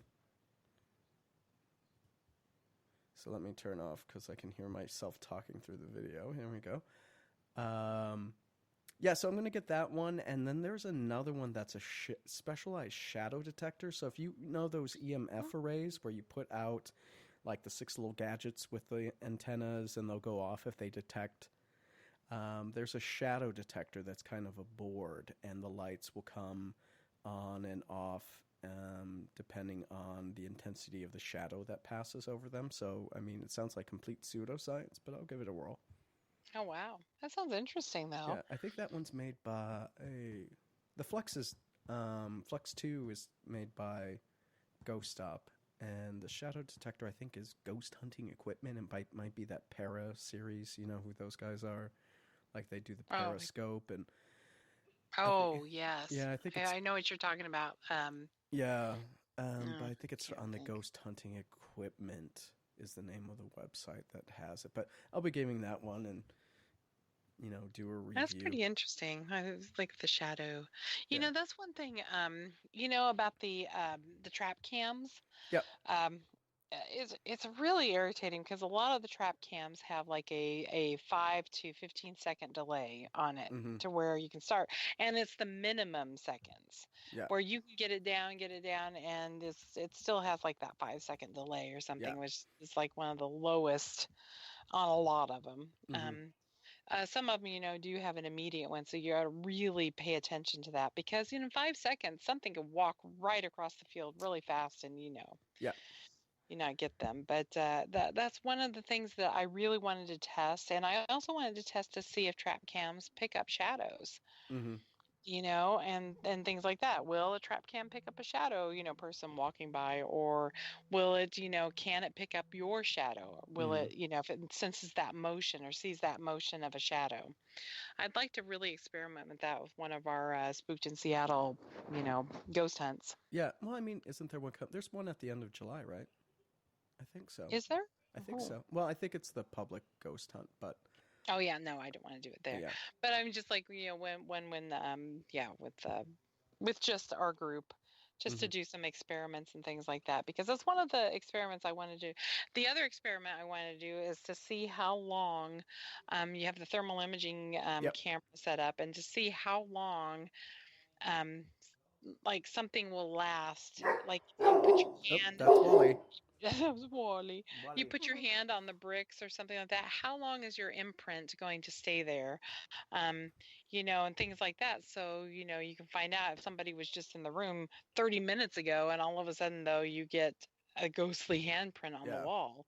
Was it that person? It wouldn't last that long, but yeah, you know what I mean. Yeah, well, it depends on the sensitivity of the device. I was reading about this in a book by Benjamin Radford. And Wally, baby, I love you, but the lips, buddy, the lips. And Wally's the hyper vigilant dog, and there's a decay rate for it based on the ambient temperature, so you could figure it out pretty well. But that's one of the big false positives that they get on that he found with ghost hunting and the use of thermal cameras is they don't know how to use the decay rates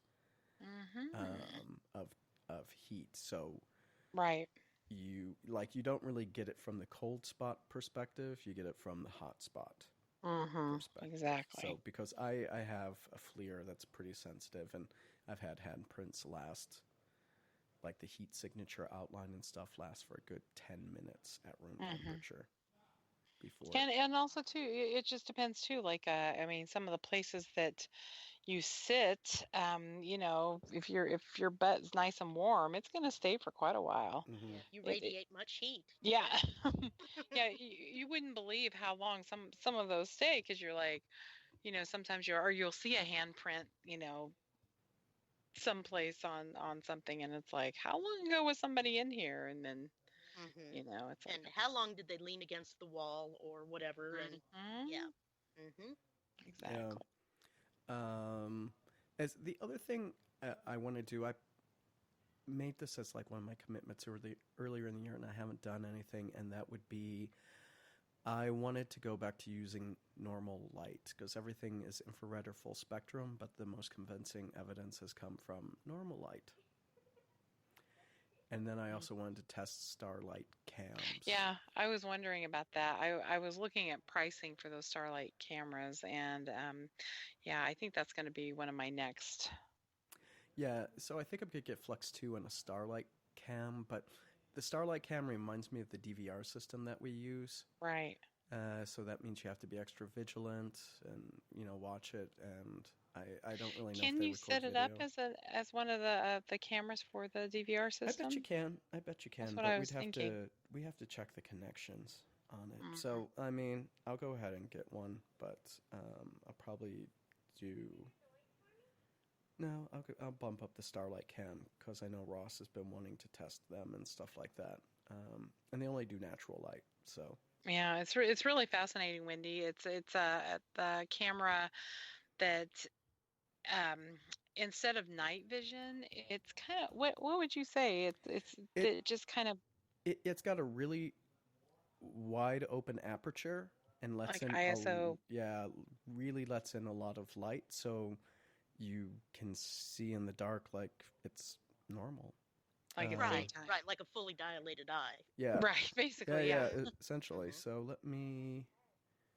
Yeah, it's really fascinating. So it's like, because a lot of people think that, using night vision and things like that could be, um, maybe canceling out some of the activity that you do see, Hmm. Hmm. and a lot of that. But so it'd be even more cool if you have the starlight in the 360 view. So then, Yeah. there's no excuses that if somebody says, I saw something out of the corner of my eye, and Yeah, then I'm gonna you're let like, Wally out oh, just a sec.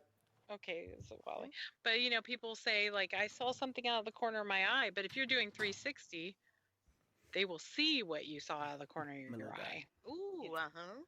But or they'll say nope, there was nothing there, but Yeah. it might just be something in your eye, the corner of your eye. Oh, So I've run into an extreme security cam, which like those prices are a little out of reach.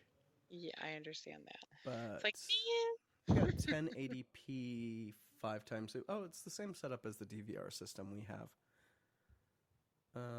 Well, I'll have to check out the connections on it and stuff, but I guess we could test one out. It comes with its own. Oh, it wants you to screw it in or use brackets. but you don't have to though. You can always just like we do on the Duct tape. DVR system, just duct tape it on the on our tripods. Yeah, we Whatever could probably surface. put. Yeah, we could do a tripod and tape it on and stuff like that. So Yeah, that's what we do. Or if you're like me when Ross and I were investigating the Myrtles plantation and we realized we didn't have any tape and just got my maxi pads out and just kind of taped it around. that's innovative. Yeah, it was pretty funny. Ross and I were laughing so hard because it was just like, it worked. it was strong. Actually, it held. Hmm. But So we haven't talked about using psychics or mediums. Well, well, but we don't have any psychics or mediums, so that's kind of well, I guess maybe on investigations, one of the things I'm in this other page on oh gosh, on Facebook. There's this one page and it's dedicated to basically people in British Columbia, but for some reason I'm on there now. Mm-hmm. And well, you've and been there. Yeah, yeah, I guess so. Now I'm an honorary Canadian. Um, Ooh. and so I got in there, but one of this woman was talking on there, and she goes, we were talking about the paradrama and all the different groups that can't get along, and they can't go.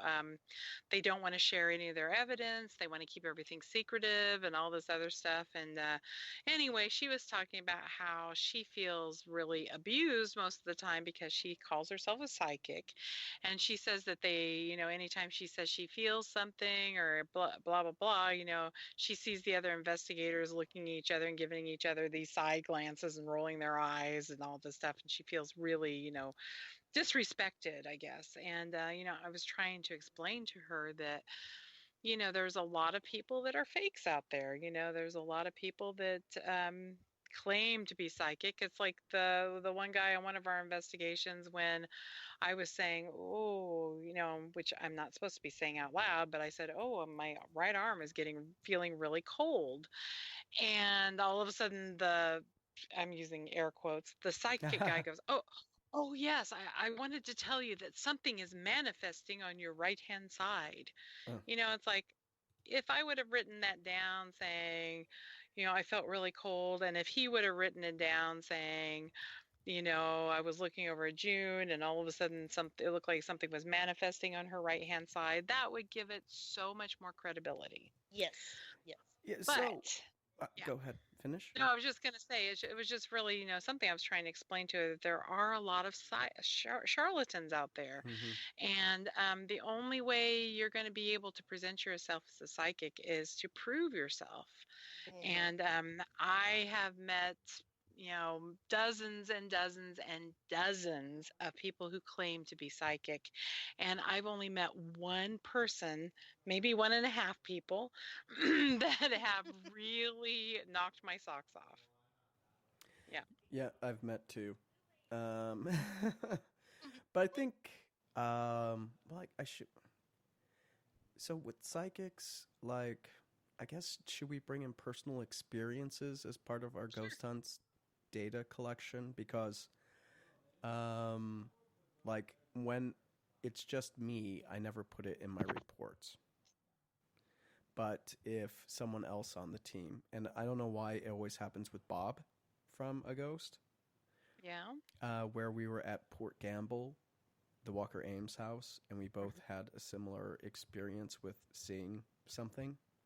That's not really, I guess, a personal experience if you both saw what you thought was a manifestation in the same spot. But then when we were in Centralia at Beat Opus, we both had the arm hand touching thing, and so did Josh. Interesting. Yep, that's true. So, but we didn't talk about it ahead of time. It was all um, when we reconvened and we were just talking about what happened. We all had a similar experience.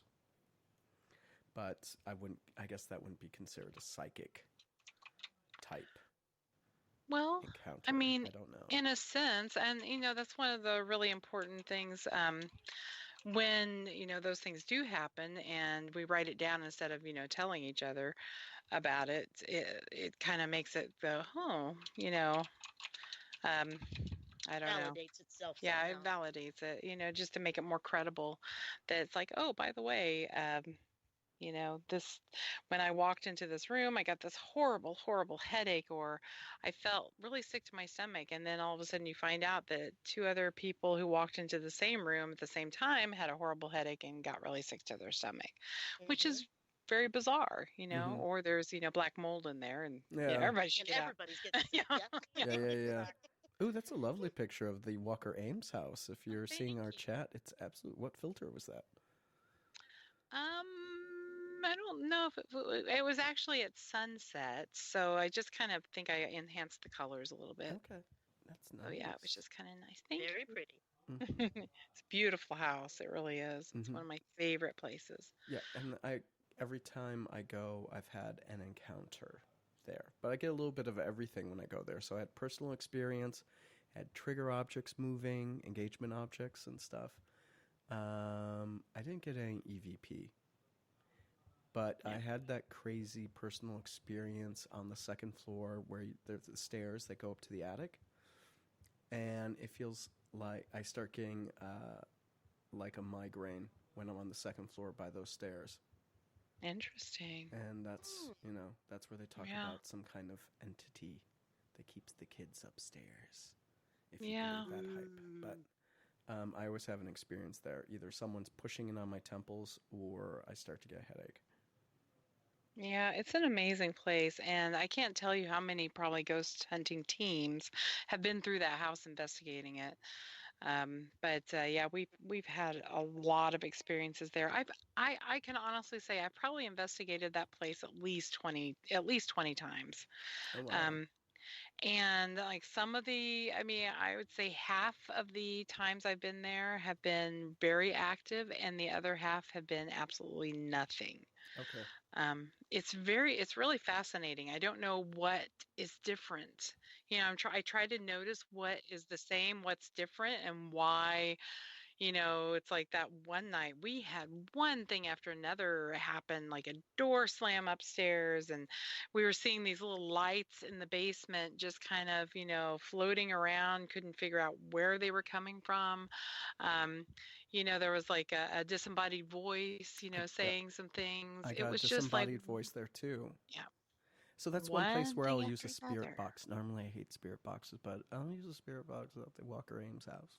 Well, I mean, honestly, it's like I don't put a lot of, I don't put much into the spirit boxes, but, I think that white noise theory with, something coming through with that, I think that has a lot of credibility Hmm. to it because, I've gotten, several like full sentences. There, Hmm. through using the white noise, and that's what happened at the museum in Port Gamble Museum, which is just right down the hill, Hmm. um, there too. And that's when I got the June, June, June, June, June. It was just like, what? And, Hmm. you know, Yeah, I and got the little girl disembodied voice at the Walker Ames, so the spirit box was going through multiple channels, AM channels, and there was a girl's voice coming through that remained consistent as yeah, the channel that's a big shifted. clue right there. Yeah. That's a clue right there that that's got to be because with the ghost box, it fluctuates through different stations, and if you are getting a sentence, supposedly you're supposed to be getting like different voices on each Hmm. different channel. But if you get like like I did when all of a sudden we got the same voice say save us from the fire. Hmm. It's just like a full sentence, and it's like, Yeah, that's very interesting. that's So, hard to beat right there. Yeah. yeah, yeah, it was And pretty cool. then let's see. Well, no, when we were in Spooked, we had white noise. We were using the spirit box when we got the shadow to manifest. Right. And we didn't It was get. probably something coming down to say, shut that thing I off. know it was obnoxious. That's the other thing about them. They drive me insane. I'm totally doing white Yeah. noise from now on. I Like, mean, seriously, it gives you a headache after a while if it's too loud, hmm. things like that. But I don't know. I think there's something to the white noise version of it because, we've gotten several interesting things like that. Like you said, same voice throughout. Hmm. So, mhm. And ooh, we've got 13 minutes left for the show. So we haven't hit up like tips for beginning ghost hunters, books to read, Oh, you can handle the influence. books to read.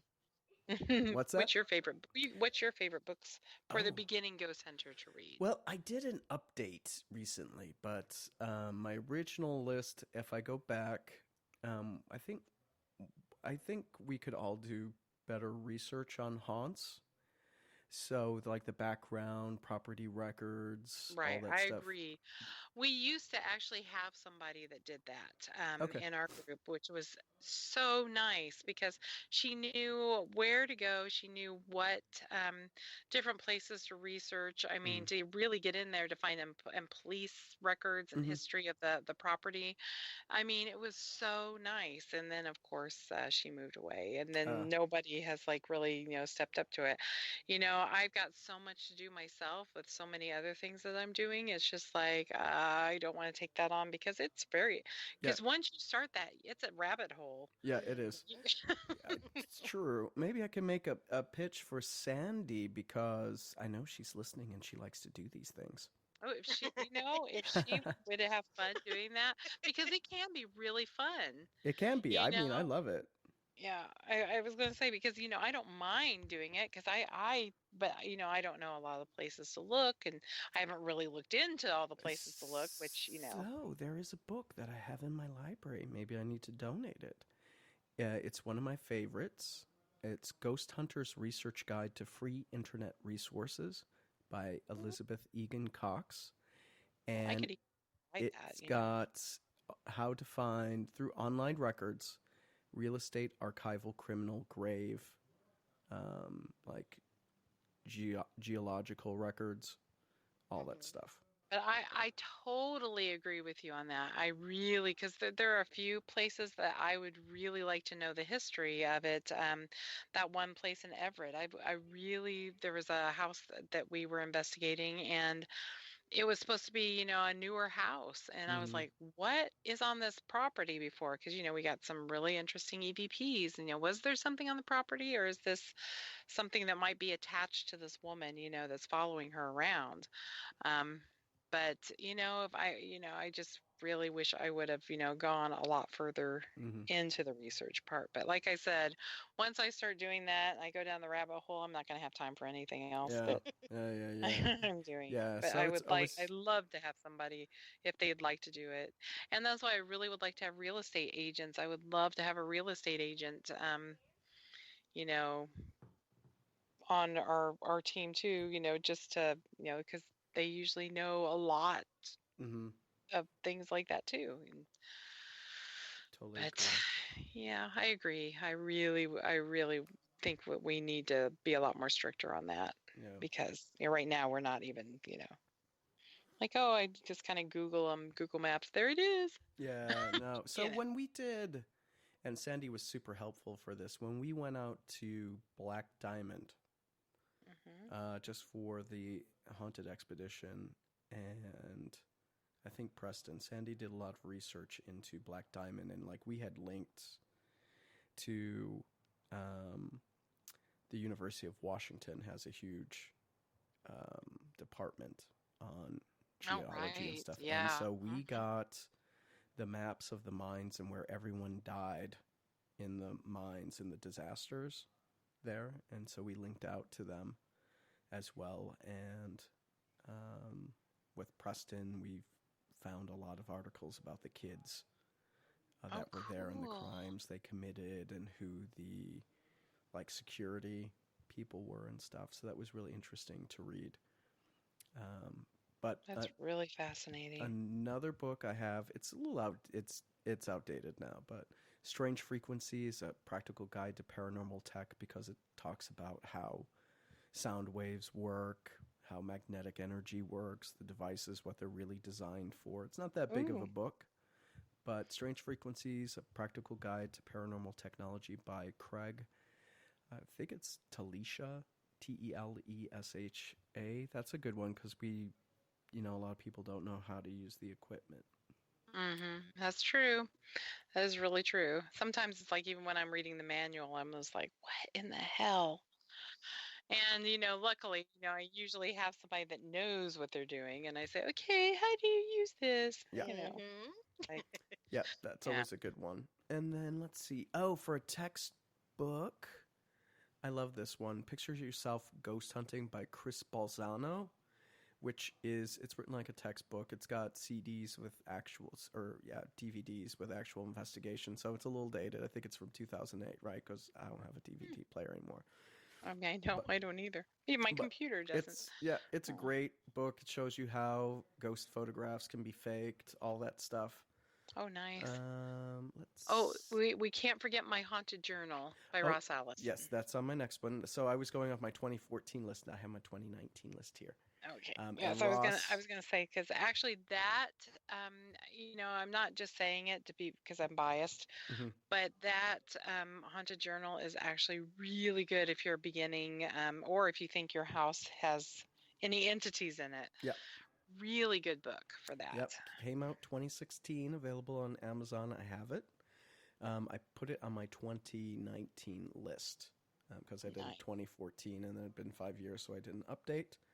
So I've got that one on there. I think my favorite book on ghost hunting for newbies and just in general is by Benjamin Radford. It's Investigating Ghosts, the Scientific Search for Spirits.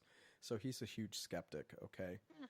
Hmm. If you've heard of Kenny Biddle, who's another big skeptic, Sounds those familiar. these were like the two gay. They're the members of the CSI COP, Center for Skeptical Inquiry, and he Okay. goes through. This is how you repeat the experiments. I mean, he does give you tips on how to do ghost hunting in a way where the evidence you collect is more likely to stand up to scrutiny.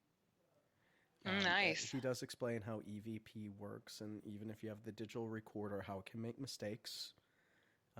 He's got a bunch of that. So for me, that's my favorite ghost hunting book that's come out Hmm. over the past probably 10 years. Is Oh, that's pretty Investigating cool. Ghosts. Yeah. Yeah, that is one thing. It's really easy to become kind of a lazy ghost hunter when you don't have I mean, at first, you don't have a lot of people helping you with things. Mm-hmm.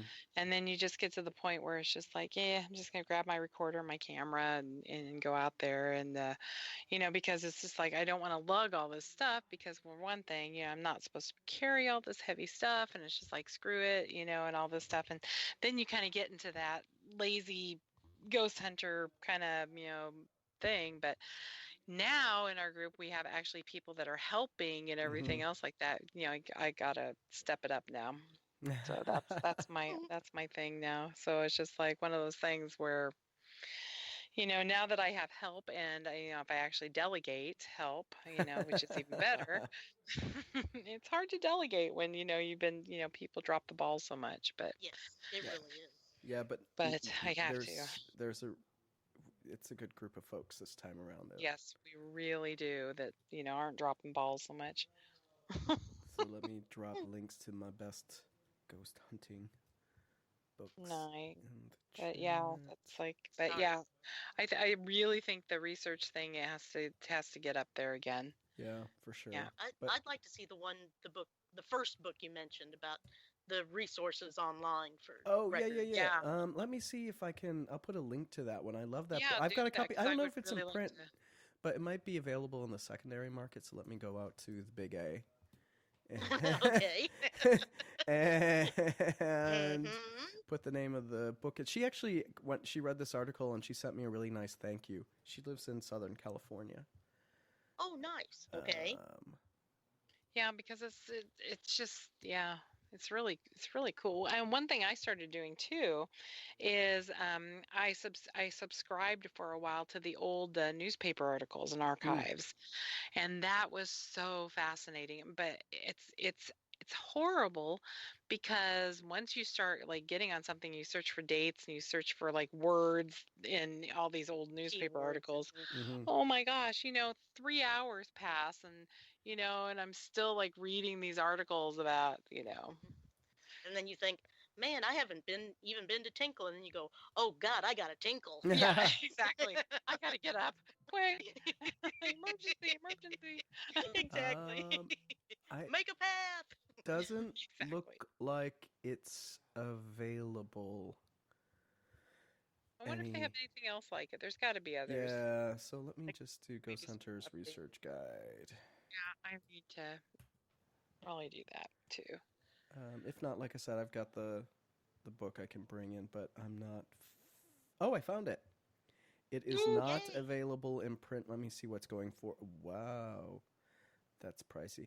I bought it new, like when it came. Wow, really? Who sells it for those prices? Wow. Who buys Even it at more those so, prices? who bought? Yeah, Yeah, exactly. exactly. Yeah. Wow. Yeah, who's buying this, right? Mhm. Like the So I Sneaky got a Babies copy. It everybody. is not available on Kindle. Mm. So, um, So I'll dig it Moby, up and like I'll bring it Barnes and into Noble, or I'll bring it into the Oh, a ghost maybe I'll scan library. it all. I'll scan all the pages. Oh, Yeah. thanks, June. Yeah, it'll take me a Uh, few hours. I'll do it. No. so we've got 2 minutes left, guys. Well, Wendy, any parting words? Do we need to play the commercial for Crimson Cloak Publishing? I had I forgot to upload it, but I can. Oh. I gotta find it. I gotta search for it.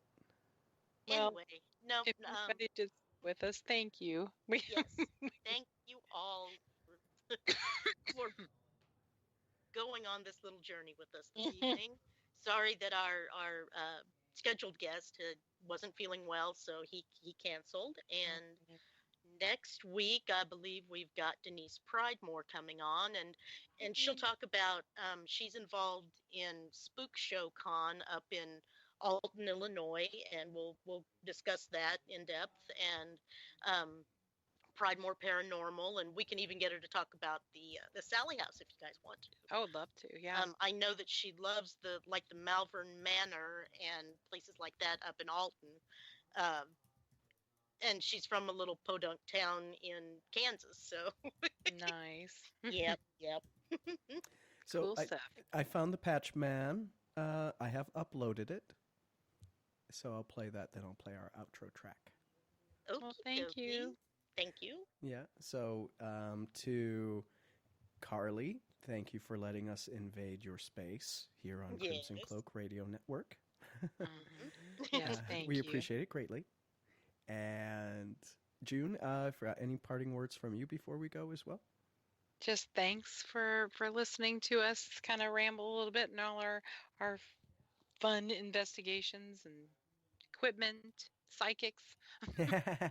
Yes, Thank, I How much go. we love this. Yeah. thank you to our viewers or listeners, I guess. That's like viewers. You know. I guess if you're watching our chat, right? Yeah, Right? they're looking at the chat. Yeah. They're viewing it. Yeah, they're viewing it, right? And yeah, so that calls it for this week. We have, you said, Denise Pridemore next week, which sounds like a really fun show. Yep. And with that, I will play a little promo, and then our exit track for the evening will be The Light by Disturbed. Awesome. Thank you. All right, so thank you very much, folks. Have a good night. Good night. Good night. Good night. From Crimson Cloak Publishing, Book 1 in the series by author Rick Stepp Bowling. A prophecy declares a small child would decide the victory between two countries paralyzed by war. An old man sells magical patches on the ruined streets of Hagradis when a small, one-armed girl begs him to fix her doll. An Imperial missile blast kills the little girl, Misha, but Var patches her back to life, and they flee marauding stormtroopers. Imperial High Command unleashes Ulan, a formidable assassin and mystic who chases the Patch Man and his ragged band of followers through a labyrinth peopled with powerful beings and monsters. Both the pursued and pursuers find themselves in life-or-death situations when they encounter the Greeter, a mysterious being who controls the entrance to parallel worlds populating the labyrinth. It is in these domains they discover clues to end the war, with little Misha as the secret key to ultimate victory and peace.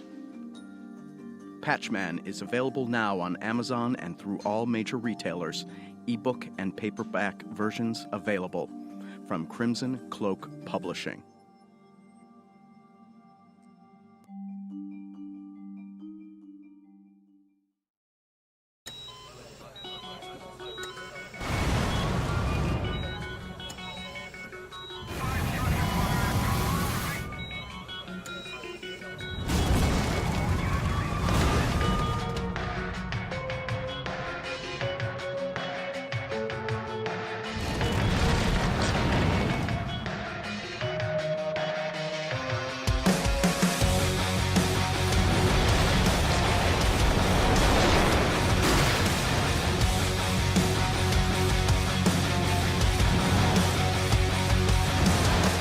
Like an unsung melody, the truth is waiting there for you to find it. It's not a blight but a remedy, a clear reminder of how it began.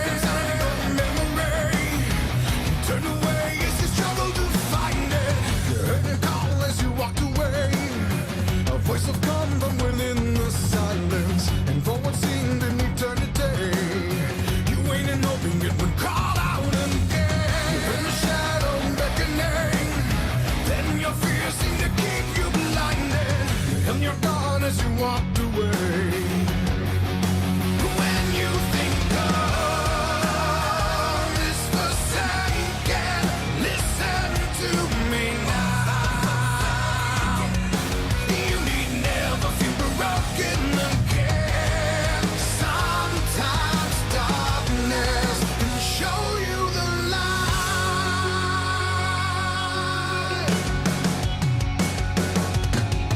In unforgivable tragedy, the answer isn't where you think you'd find it. Prepare yourself for a reckoning, for when your world seems to crumble again. Don't be afraid, don't turn away. You're the one who can redefine it. Don't let hope become a memory.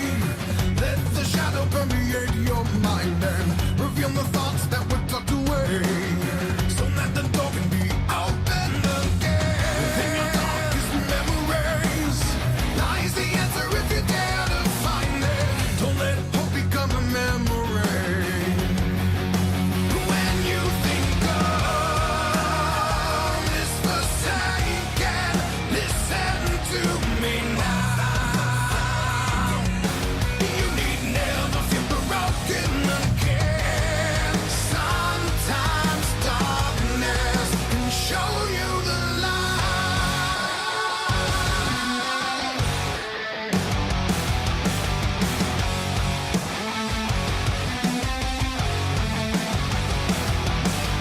Sickening and weakening, don't let another summer pariah consume your soul. You need strengthening, toughening. It takes a minute dark to rekindle the fire burning in the air. Ignite the fire within you.